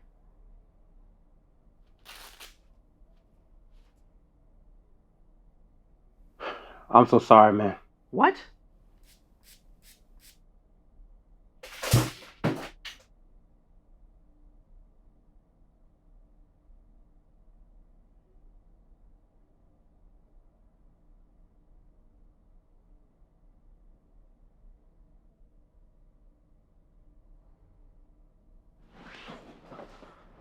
What the hell was the...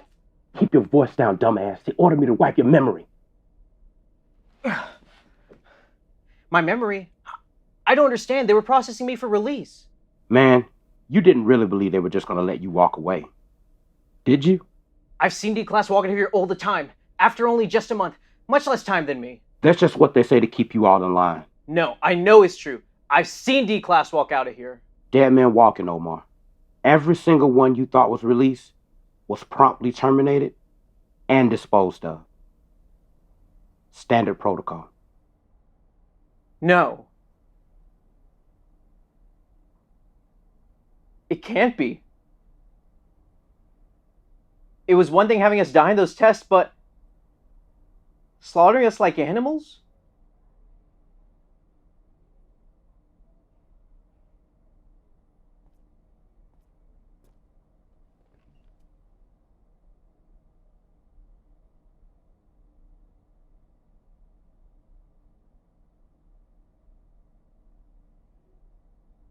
So why am I still here? If what you're telling me is true, then why not just terminate me like the others? Why keep me around this long? Truthfully, I don't know. All I know is that there's some reason why they want to keep you around. But I don't know what that reason is. So they just wipe your memory instead of terminating you. Wait, you said you wiped my memory. If that's true, then why do I remember everything? I said I was ordered to wipe your memory. I didn't, though. You're not a bad guy, Omar. I don't know what you did to wind up in here, but I know a good soul when I see one. I feel you deserve to know the truth. If you didn't hit me with the amnestics, then what was the whole deal with that spray fiasco? Dude, they were watching me on those camera monitors. I had to make it look like I wiped your memory, or I'd be a dead man for disobeying direct orders. With that being said, you can't let anyone know that you remember, or it'll be both of our asses. What am I even supposed to do with this knowledge? What's the point of doing any of this if there's no light at the end of the tunnel? Man, I don't have the answers for you. I wish I did, but I don't. I just thought you deserved to know the truth. Well, maybe it would have been better if you wiped my memory clean. Well, the option's always there, I suppose. Think about it, and let me know.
D9085, since we've last spoken, I've heard you've been through an ordeal. You quite alright? I'm not sure what you're referring to, Doctor. Can you please recall how you began working with Perilous? I cannot, Doctor. I only know that I work there now. That's quite normal for someone in your position. Nothing to be concerned of. What has been your experience when you sleep now? Pretty dull dreams. Just working pretty much constantly as an assistant operations manager for Perilous. It's just like real life, if I had a job in an office building, that is. What are the differences? Well, I can't exactly leave the building. There are no windows or other visible exits anywhere, and the hallways seem to loop endlessly. I don't think there are stairs, an elevator, or an exit of any sort. Please elaborate on the kind of assistant managerial work you do. What exactly does the Perilous company do? Truthfully, I have no idea. I remember doing the work, but I remember very little of the nature of it. As far as I can tell, Perilous employs people like me to employ them and nothing more.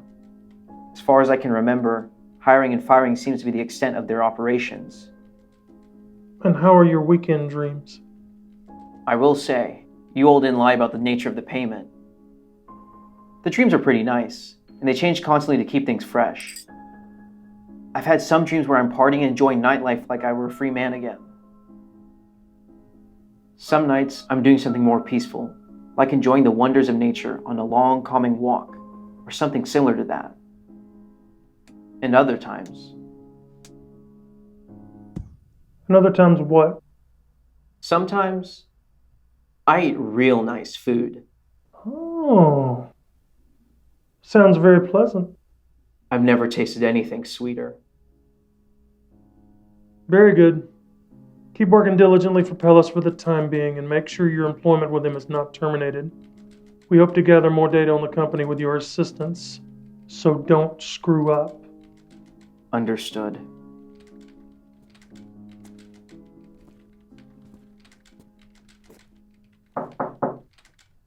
Good evening, Omar.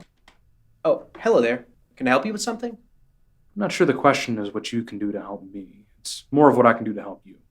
Are you the new account Perilous hired? I knew they were looking for someone since they fired Greg, but didn't think they'd have someone so quick. Are you from my department's expense records? I don't have them quite together yet, but I can email you the files by the end of the workday. I'm here for something much bigger than expense reports. The quarterly review? That shouldn't be due for at least another couple of weeks. No, not the quarterly review. I'm not here on any Perilous business. You don't work for Perilous? No, I don't work for Perilous. Not anymore, at least. Then what are you doing here, Mr... You can call me Richard. I'm taking a shine to that name. Though you might have heard of me referred to as SCP-990 where you're from. You're an SCP? I'm already in an SCP inside of my own head. What are you doing here, and what are you? We have a few things to discuss, you and I. If you'd be so kind as to follow me, I can explain it further. I promise I mean you no harm. Look, Richard, I don't know what you want exactly, but I don't have time to walk the halls right now. I have a lot left to take care of before the shift's over and have specific instructions to not get fired from this job. Now, I better follow those orders unless I want to end up being a morsel for a fat old SCP-082 or something even more gruesome.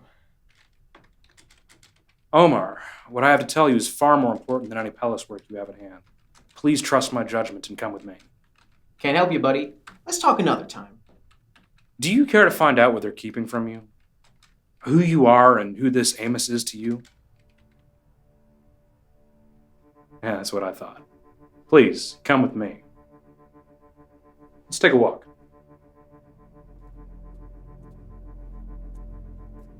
No point in wandering the halls aimlessly. We could just talk in my office.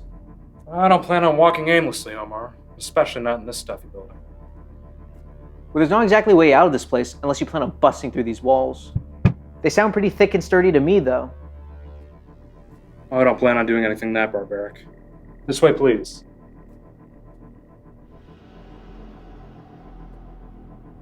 What?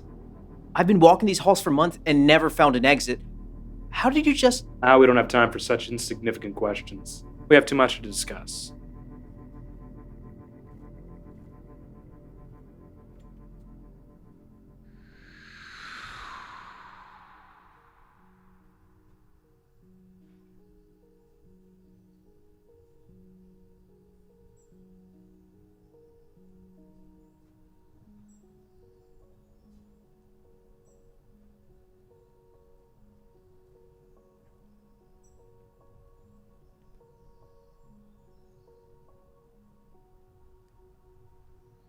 So, what exactly has the Foundation been lying to me about? Who am I, and who is Amos? Please listen to me carefully. These things aren't simple. I can't hand all the answers to you. That's not my place in all this. However, I am here to give you the information you need to figure everything out. I'm here to guide and warn you. That's my role. Your role? Are you saying the Foundation put you up to this or something? No, nothing of that sort. The Foundation currently has no way to contain me, so I can't be kept under their thumb. No, I speak of my role in the events to come, the events involving you. Involving me? There's no doubt you've had your run-ins with plenty of horrifying monsters given the SCP label. But you have to know that not every sentient being given the label is necessarily bad, right?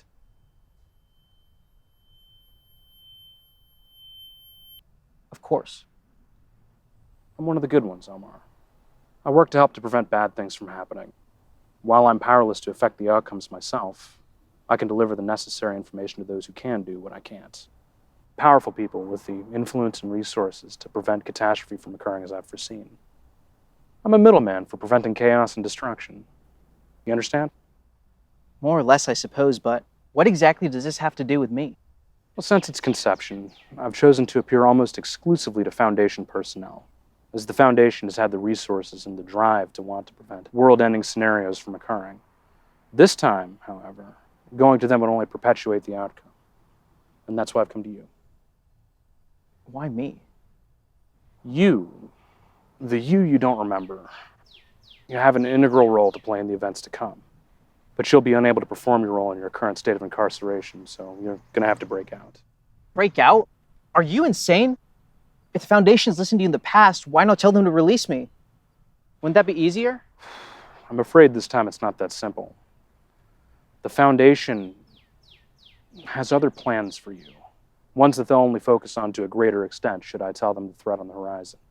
Even though that'll be the wrong decision. Approaching you directly is the only course of action.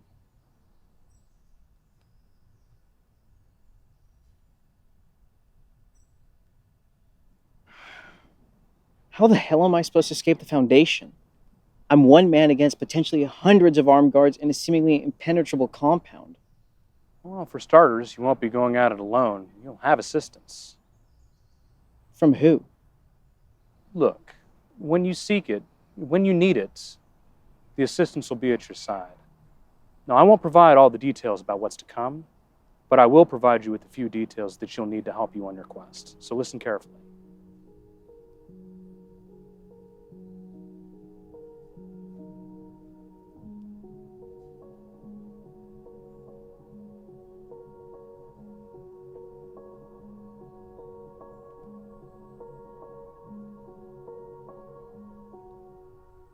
Understood?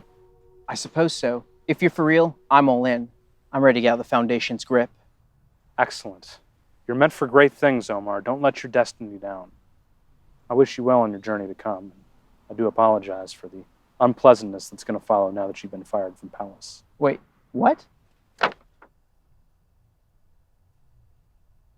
Seek the truth, Omar. This is your time. This is your wake-up call.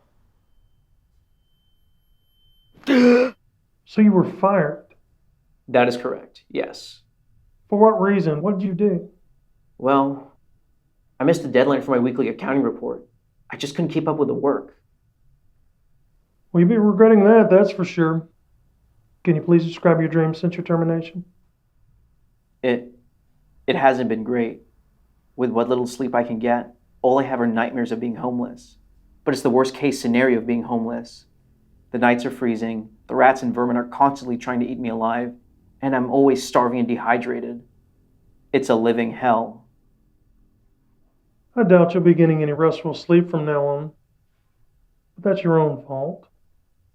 Anyway, if that's all, you're no more use to my study. You can go back to your cell. You'll re-enter new testing protocol tomorrow.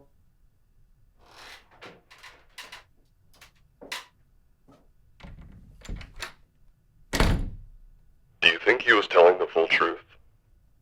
I don't see why not. We've had other D-class subjects fired for similar reasons. This one doesn't seem that bright to me. I don't know why you keep him around, honestly. I'm underwhelmed. That's on a need-to-know basis, Doctor. Above your clearance level. That's fine. It's none of my concern anyway. I'm not much interested in D-Class scum beyond their influence in helping my research. Send 2 new D-Class to read more job listings. I wish to run additional tests.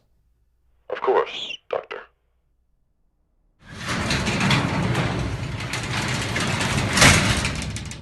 Morning, sunshine.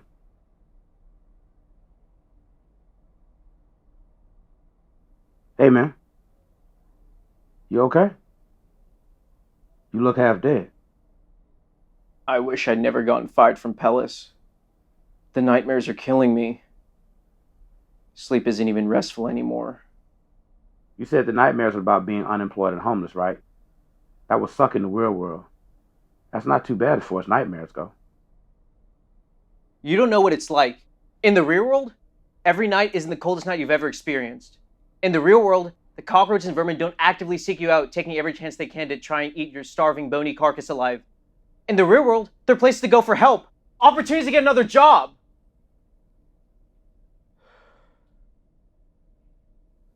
I'm sorry, man. This is really getting to you. It's fine. I'll be fine. What's the assignment for today? You're not going to like this. You're testing with SCP-008 again today. SCP-008? Why again? What more could they possibly learn from another exposure? Look, man, I don't have a master plan. I just work here. Low man on a totem pole. All I know, this is happening, whether you like it or not. To hell with this. I'll tell them to screw off. I'm not drinking that green swill ever again. You don't even remember what happened after you drank it. They wiped your memory after that test, remember? Maybe it wasn't as bad as you thought it was. I remember drinking something, and then something horrible happened. And that's all I need to know. No, you don't remember that. I wiped your memory. Or so they think. You can't act like you have any memories of that test at all. But they wouldn't know if I could just... If you want your shot to get out of here, this is the price it takes. I need more time to prepare things you asked me to. I'll come through for you, I promise. But you gotta roll with the punches for a little while longer. If they find out I didn't wipe your memory, I'm done for. And you better believe they'll wipe your head clean and keep a close eye on you to boot. You're right. Of course you're right. Okay. Let's go.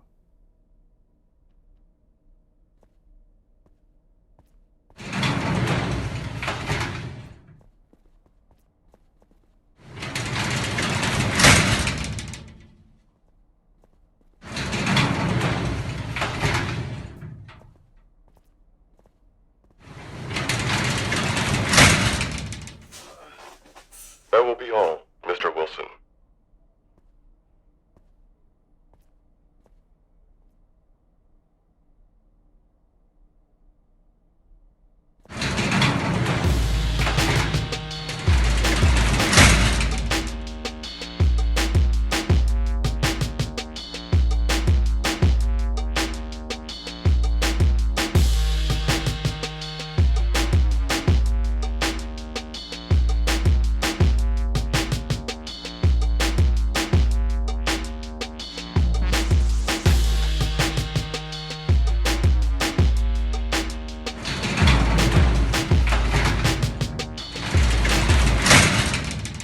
Please ingest the contents of the vial.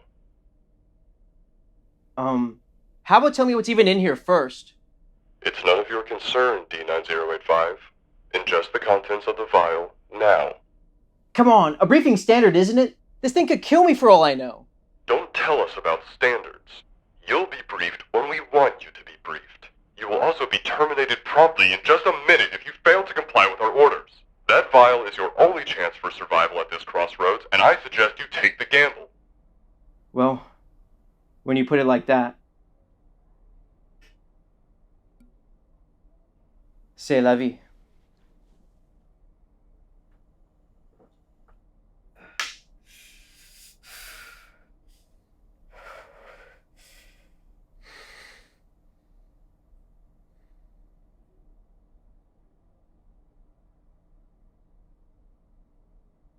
So now what, Doc?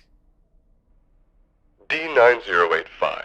You have just been infected with a sample of SCP-008, isolated at our sister G2 Foundation site.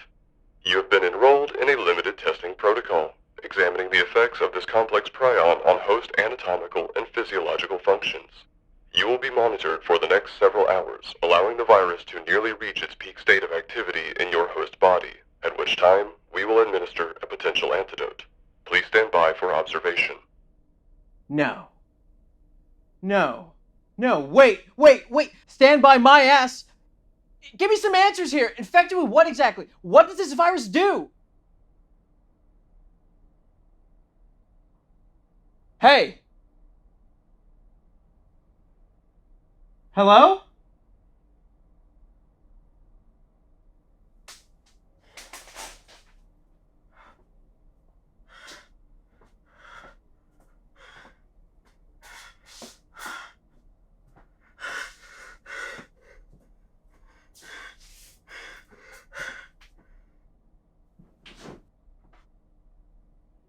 Okay, Omar, here we go. Whatever this is, you survived last time. You'll do it again. Doctor's Note. Experimentation Log SCP-008. SCP-008 once again proves its infection rate of 100%, taking hold of D-9085 once again within the 3-hour window of initial exposure. D-9085 began showing feverish symptoms within the first hour, sweating profusely and complaining of the temperature in the containment chamber, similar to the previous test. Hey! It's hot as hell in here. Can I get a fan or something? Or an ice bath? Request denied. As fever rose and D-9085's discomfort increased, he continued scratching patches along his arms and face, precipitating the emergence of patches of rapid cellular degeneration and necrosis, just as in the previous test. However, at the 7-hour mark, instead of progressing to symptoms of dementia, his skin lesions improved, and subsequently, his fever seemed to break. By the 9-hour mark, D-9085 showed no more symptoms, seemingly returning to his state of health prior to the experiment. What the hell's going on? That wasn't bad at all. D-9085, how are you feeling? Much better, Doc. Excellent news. You will be taken to an on-site phlebotomist immediately for blood sampling, and then return to your cell to await your next assignment. Doc, what exactly just happened?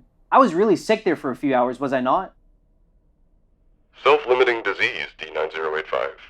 Very short term. We're just testing the effects in individuals of varying BMI, ethnicity, etc., to test the time period of the course of infection. That will be all for today, D-9085.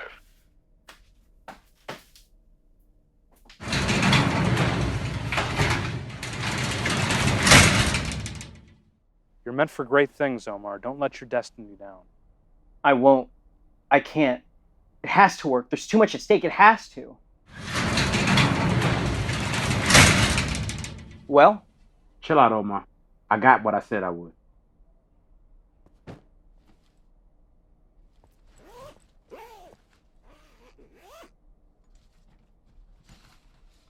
Now gear up.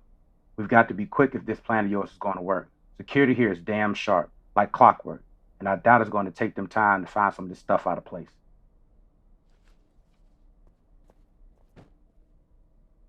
It's going to work, Andres. Foundation personnel, no pushovers, but no system is perfect. With your help, we're going to pull this off. I sure hope you're right. Otherwise, the two of us are going to be lucky if we end up as chums for 682's dinner. Whose dinner? SCP from a different containment facility I was stationed at before here. Never mind. None of your concern right now.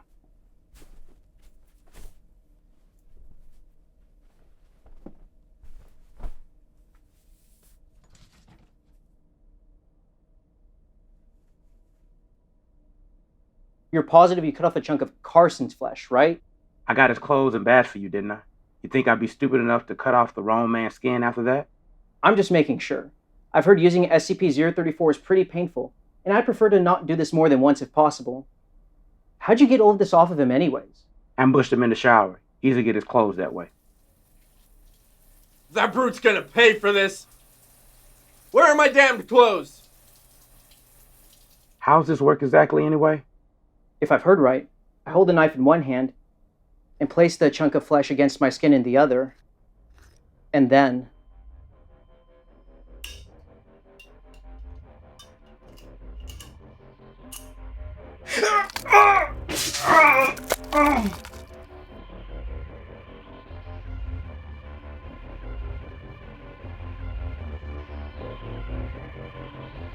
For the love of God, it actually worked. I'm not sure why you're surprised. There's plenty of weirder things in here. Now come on, we don't have much time before this wears off. All clear on the plan? Crystal, you sure you want me to release him? It's gonna be one hell of a distraction, but... SCP-990 specifically told me this is the only way. Release him, and don't look back. If you say so. You have a game plan to stall him so you can get away and meet at the rendezvous point? This should do the trick. I've seen what he can do in testing. I'm pretty sure he'll help me with my getaway. Excellent. This has to work. But I want us both to get out alive. Hey, Omar. Good luck, man. You too, Andres.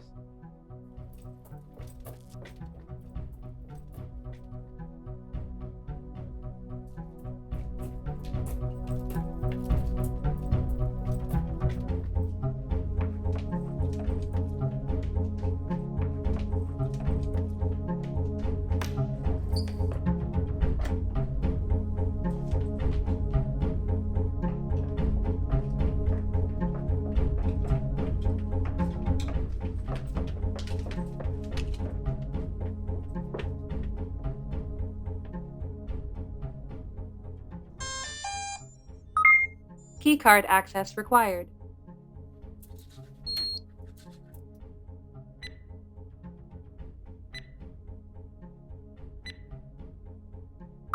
Level 4 security access confirmed. Facial recognition profile required. Here we go.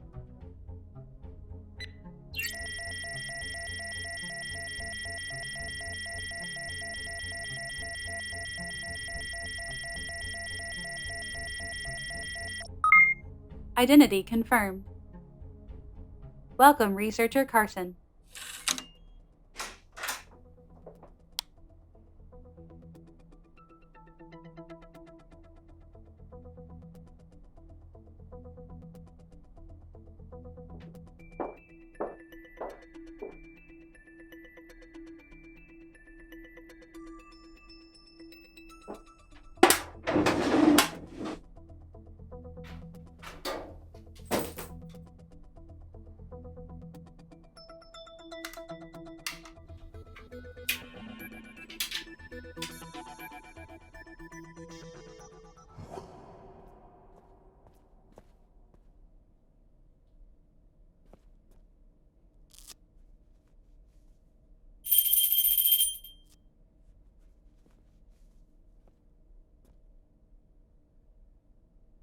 Good afternoon, Mr. Wilson.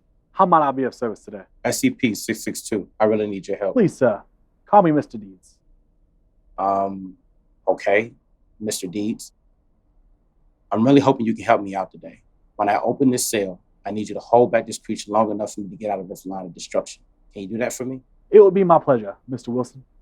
However, it's with great regret that I must inform you that I'll be unable to oblige your request with the entity behind that door in question. How do you know if you haven't even seen it yet? I can't explain it, sir. I just know. It's what I do, really. Knowing what I can and can't do. I would be happy to perform the request with the entities and doors on the other side of this one, if that would suffice, sir. No. Thank you, Deeds. I'm afraid it's crucial it be this door. I see. Is there another way in which I might assist you today, sir? Well, if not long enough for me to get away, could you hold it back as long as you can, at least? It would be my pleasure, sir. All right. Here we go.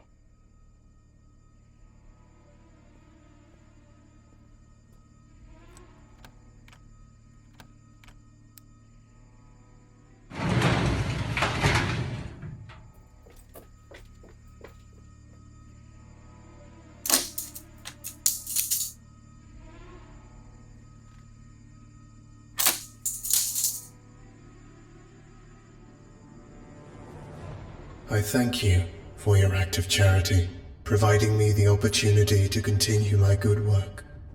A shame you won't be able to see it in your current state. The pestilence inhabits you both, and, as a doctor, it is my duty to correct this atrocity of nature. My work begins now.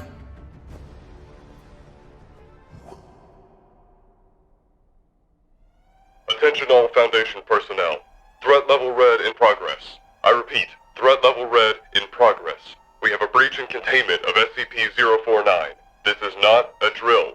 All available units should report to the West Wing to initiate containment protocols.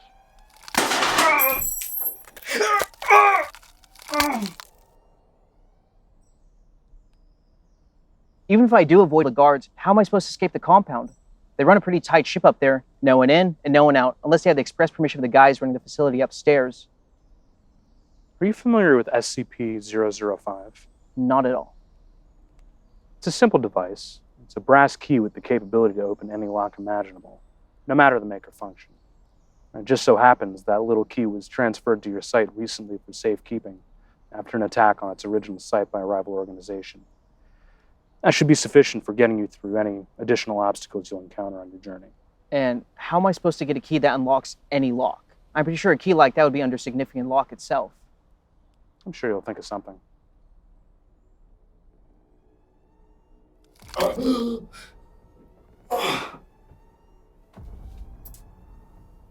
Good thing I don't need you anymore, Carson. I've got just what I need to get out of here. Breach is suspected to be initiated by a rogue guard among other company. At least one escaped D-Class. Be vigilant for suspicious activity. Secure the breach. Shoot first, ask questions later. When you seek it, when you need it, the assistants will be at your side.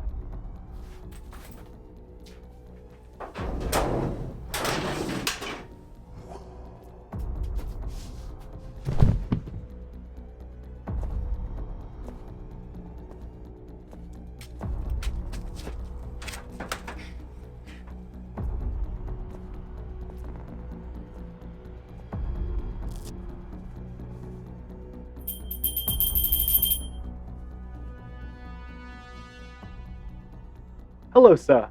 Getting Arcadio in today, I see. How might I be of assistance? Stop his pursuits, Deeds. Sir, I must once again inform you that the task at hand is an impossible one that I cannot perform. Just stall him. You can't die. There's no risk for you. But if he catches me, there's no coming back. Understood, sir.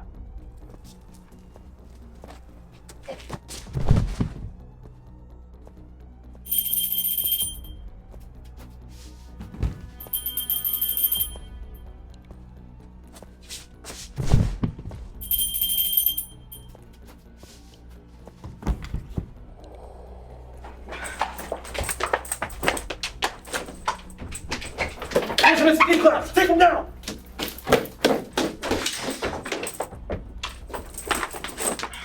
Come on! It's gotta be around here somewhere.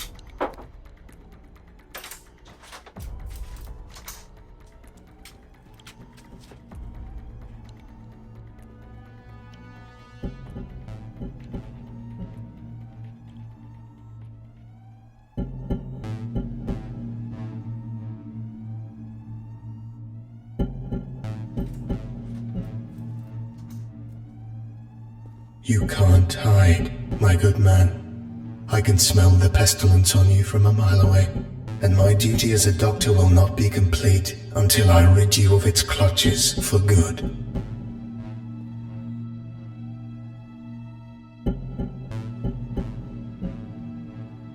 Your companion is quite an interesting fellow. I take no joy in killing him again and again. Killing does little to remove the pestilence. No. It is only the first step. Without the surgery, my efforts are futile. But each time, when I turn to face you, his body disappears, leaving my methods a touch ineffective. I do hope I am able to free you of its grip.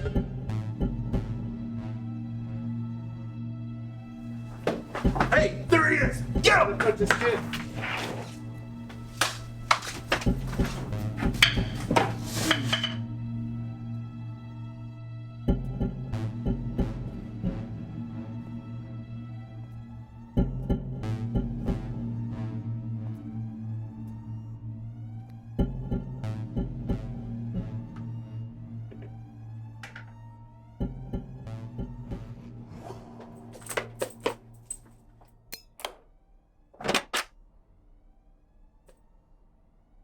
Wow.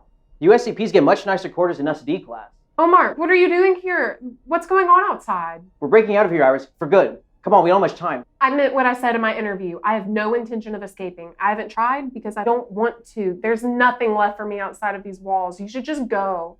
Look, I know you've had it bad. You lost everything and everyone important to you. But so have I. That doesn't mean we can't try to start over again. Find something new to go on for.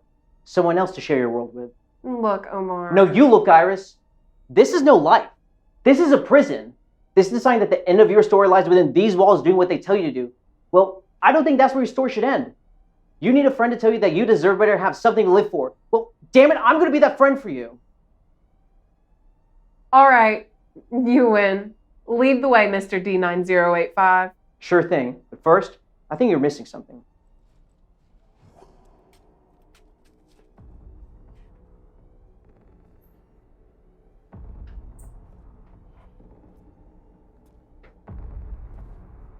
See, now, this is the work I do.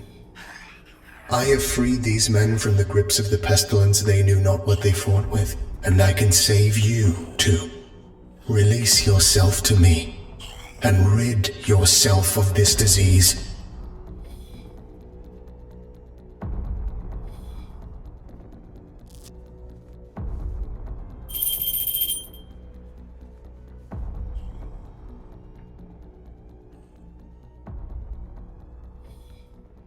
Hello, sir. How might I be of assistance today? The crap, dudes. We're in a real bind here. I see no restraints on either of us, sir. No bindings at all.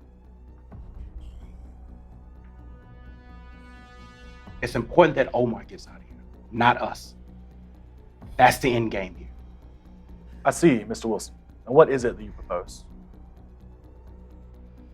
We're gonna have to buy him some time. You up for it, Deeds?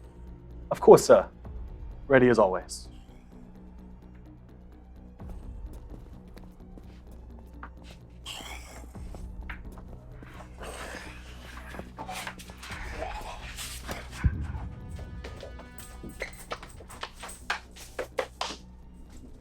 So, how did you get this? Like, how did you know where to find it? Lucky coincidence.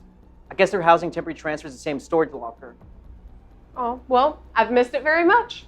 Thank you. Don't mention it. Is something wrong?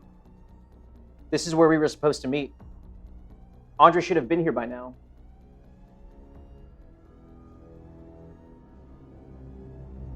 Oh, the pestilence is endemic in this dreary place. A doctor's work is never done, I'm afraid. What is that? That's our cue to run. You can run, but you cannot escape your salvation.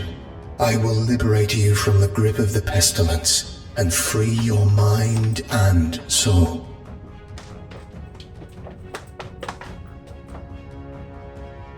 We need to move fast. What about Andres? Won't you miss your rendezvous point? I'm afraid if SCP-049 was able to reach us first, Andres isn't making it out of here.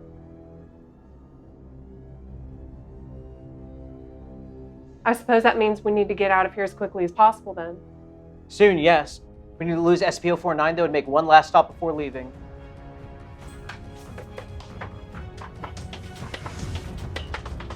It can't be.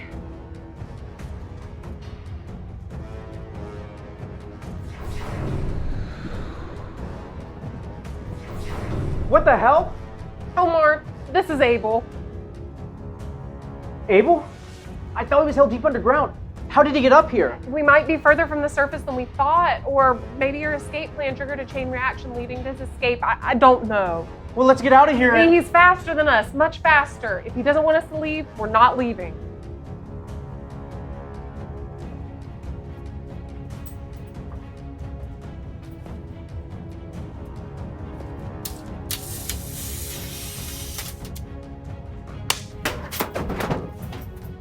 Everyone thinks you're just a monster. You cause insurmountable damage and mayhem everywhere you go, but I know there's more to you than that. There's more in that head of yours than all the hate.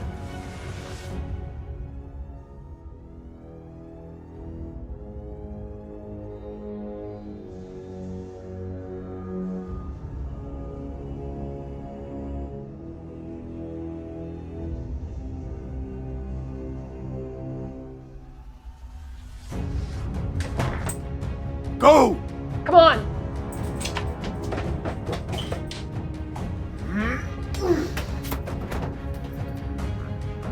There is no need to resist me. I sense none of the pestilence within you.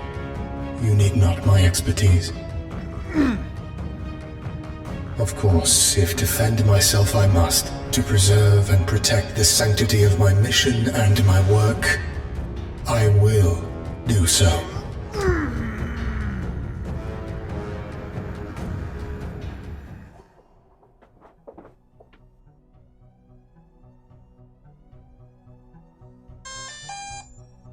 Do you think he let us go because he remembered me, or because he saw 049 as more of a challenge? Does it really matter? One way or the other, your theory was right. He did let you go.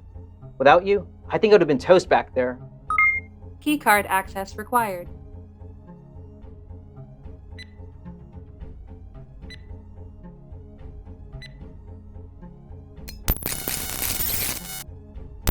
Security access confirmed.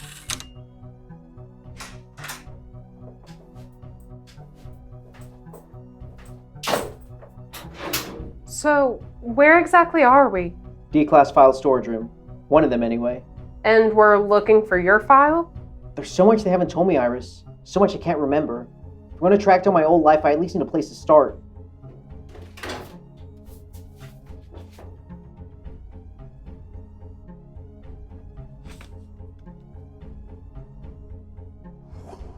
I have to do what? You have to kill Mr. Marshall of Marshall, Carter, and Dark. How does killing one man help save the entire world? He's a powerful man, Omar.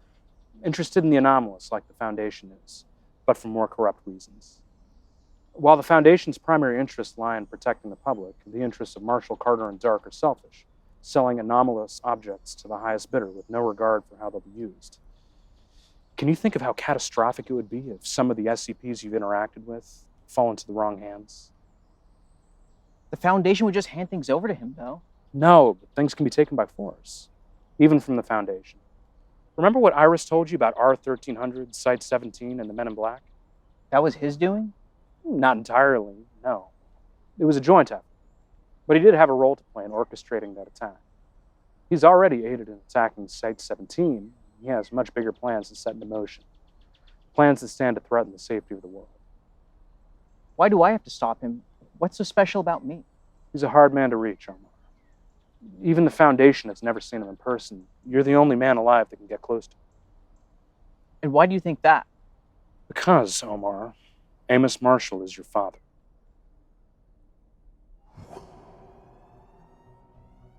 Your real name is Usman Marshall? Why would they try to hide something so mundane? Because they didn't want me to know I'm related to Amos Marshall. Amos Marshall? It says here that he's your father. Why would they try to hide that? Adopted father, apparently. And I'm assuming it has something to do with this. Business is booming overseas, father. Last night's auction fetched in another 100 million. It's amazing the prices people will pay for the mysterious and the occult. Indeed. I hit gold with this empire I built, my child. You've been doing well expanding the business. Putting all the schooling I put you through to good use. Of course. Now, what's this assignment you mentioned on the phone? Ah, yes, it's a bit of field work. A little bit different than what you're used to. Field work? I'll be sending you to Lincoln Correctional Facility on the other side of town. You'll be posing as a prisoner for this assignment. A prisoner? And why would I do that? You'll be there to rendezvous with an old rival of the company, so to speak. I'll be relying on you to gather information during the encounter. You trained me to help run the company, not serve some second-rate spy. I trained you to do what I tell you when I tell you to do it, you little shit! Don't forget your place. I've given you everything, and I can take it all away whenever I want. Yes, Father. My apologies. I'll do as you ask. Excellent. You leave immediately. What is it? Are you okay? That son of a bitch is the reason I'm here in the first place. Who? Your father? What's going on? Nothing, just memories coming back, that's all. There'll be time to sort through it later. All right, let's go.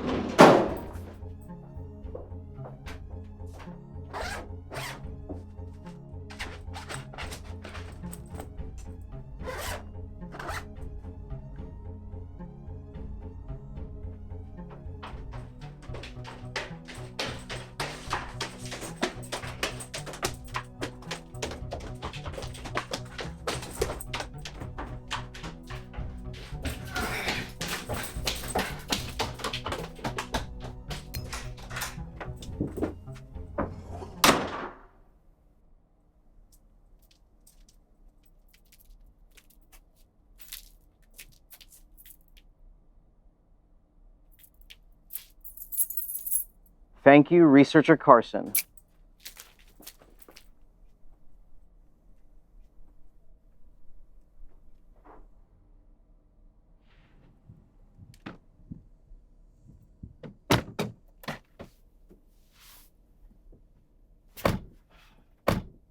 So where to now? Well, if Marshall's the key to figuring this out, I guess here's a good place to start.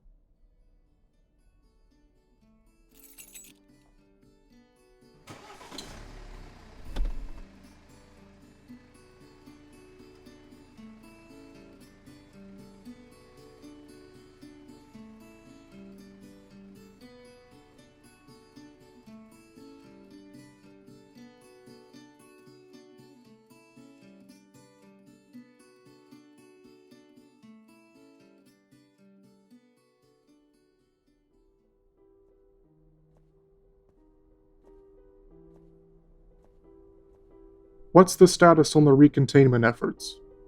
SCP-049 was retained and returned to his holding cell. Though he sustained significant damage from his encounter with SCP-076, he insists he'll be okay. And Abel? He caused a fair deal of destruction, but we were able to gun him down and restart the cycle to imprison him. That's good. And what of the other SCPs in D-Class? A majority of the D-Class were terminated at the beginning of the crisis as per protocol, to prevent a widespread jailbreak. We sustained heavy casualties, primarily guards, though Researcher Carson was found dead and significantly maimed in the showers in Sector 4. We are currently unsure what caused this to occur.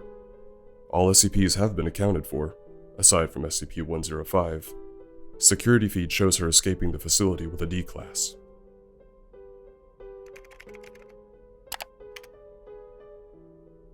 Usman. I'll put together a task force immediately to retrieve SCP-105. Retrieve D-9085 as well. Alive.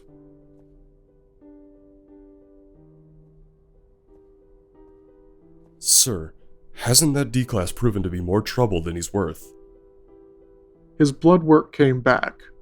Results are exactly as I hypothesized. An antibody to SCP-008. How is this even possible? Not just to SCP-008.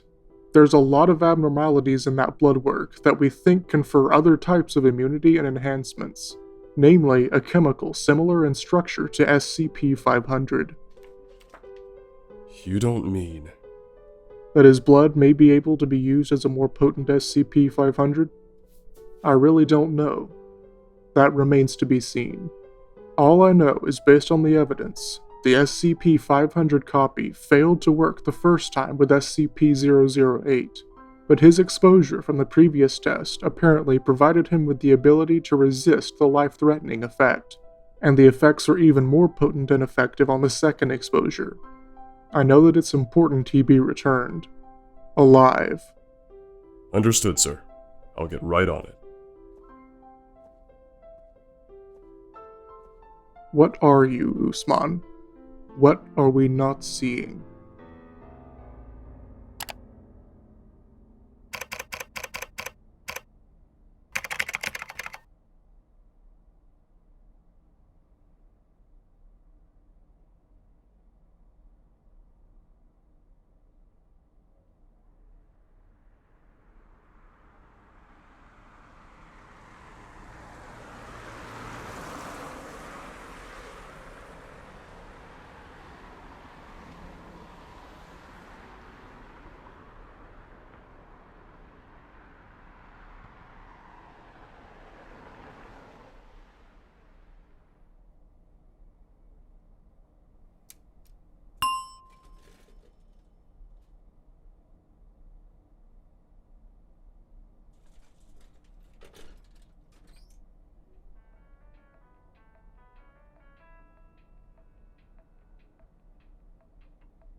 Ah, Usman.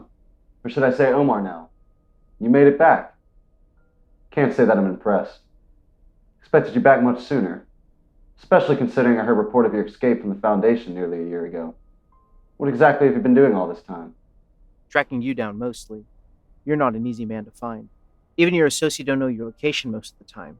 Well, if I was an easy man to find, then the Foundation would be a bigger problem for me, now wouldn't they? That may already be the case. They know your face after my testing with SCP-1602. But you've got no one to blame except for yourself, considering you're the reason I wound up there in the first place. SCP-1602? You mean to tell me I manifested as your greatest fear? In our line of work? Tracking and selling the unfathomable that breaks fundamental concepts that humanity clings to so dearly to keep grounded? You fear me the most? How weak. Unexpected. And oh so pathetic. I didn't come here to be insulted, old man. Then what exactly did you come for? Did you think your father would just welcome you back with open arms after how badly you botched your mission? They really wiped your head clean, didn't they? I remember enough. Enough to know I'm about to do the right thing. A gun? How cute. Came for revenge on dear old dad then? Revenge is just icing on the cake. No, I'm doing a greater good by taking you out. I know about the strikes you've been orchestrating on the Foundation, and I know what it ends with. I'm not letting you watch the world burn for money, your own amusement, or whatever the hell your twisted mind has planned. Just when I think you're a lost cause, you always manage to surprise me. And how exactly did you come by this information? Are you familiar with SCP-990? Ah, I see. He presented himself to you. Interesting. Very interesting. Enough small talk. I'm not stupid enough to think you leave yourself completely defenseless. I'm sure your associates are on their way as we speak, so I'd better get on with it. Any last words? Put that thing down before you hurt someone. You're not going to do it. Pretty weak last words, old man. Of course, if you kill me, who will ever know the truth about your past? What about my past? I already know all that there is to about our relationship.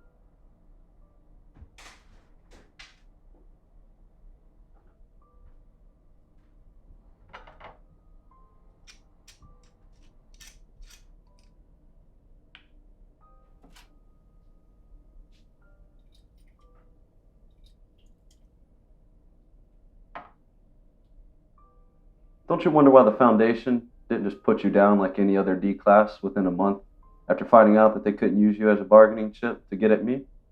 My connection to you wasn't the reason they kept me alive? Your value to them is the same as your value to me. You have abilities, Usman. Ones that the Foundation are likely eager to exploit if they were ever to get their hands on you again. Abilities? And all I thought you wanted was a son to help run the company. I was just another anomalous product for you to procure? Didn't think I adopted you out of the goodness of my heart now, did you? I may be old, but that doesn't mean I've gone soft. That what doesn't kill you makes you stronger. An old adage, to be taken quite literally in your particular case. While you didn't accomplish your main mission, you accomplished something unexpected. My sources tell me that you underwent testing with SCP-500, the miracle drug. What of it? Notice how you didn't need the drug after the first time you took it. It didn't kill you, so it made you stronger. Even when the knockoff versions they fed you didn't work, you still survived. I don't follow. Of course you don't. You didn't take a drug to make you any smarter, now did you? You essentially are SCP-500 now. Like you've absorbed any immunity to any disease you've encountered before, you've now taken the immunity that SCP-500 confers.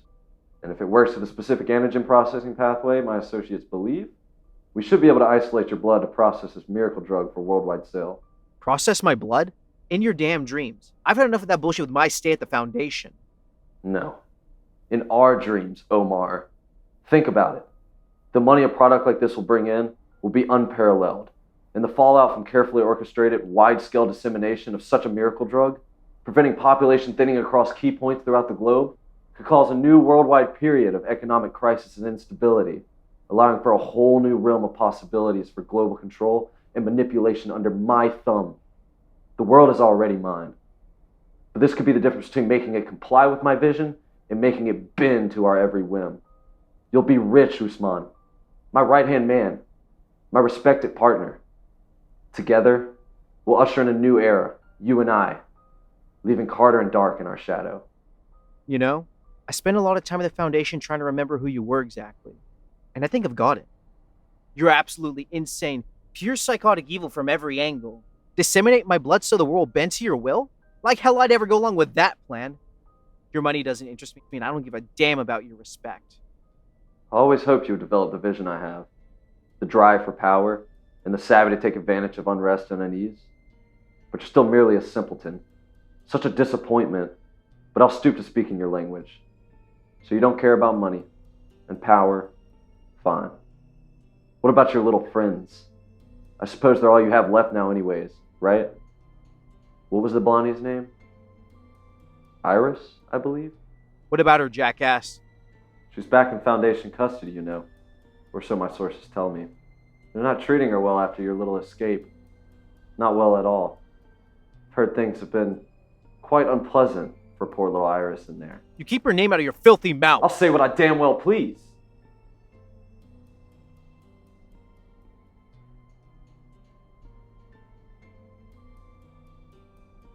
Look, my point is, I can orchestrate a rescue operation for her, if that's what it's going to take to get you on board.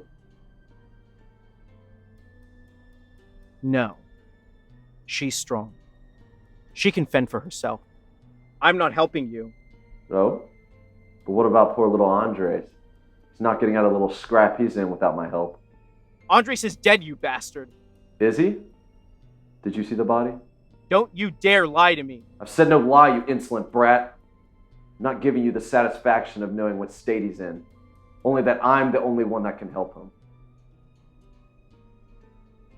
Your move, Omar. You can pull that trigger, or you can make the smart decision. Join me again, save your stupid little friends. The choice is yours. Yours and yours alone.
comfortable, SCP-105. After that little escape attempt stunt you and your D-Class friend pulled, I doubt you'll be having any other adventures anytime soon.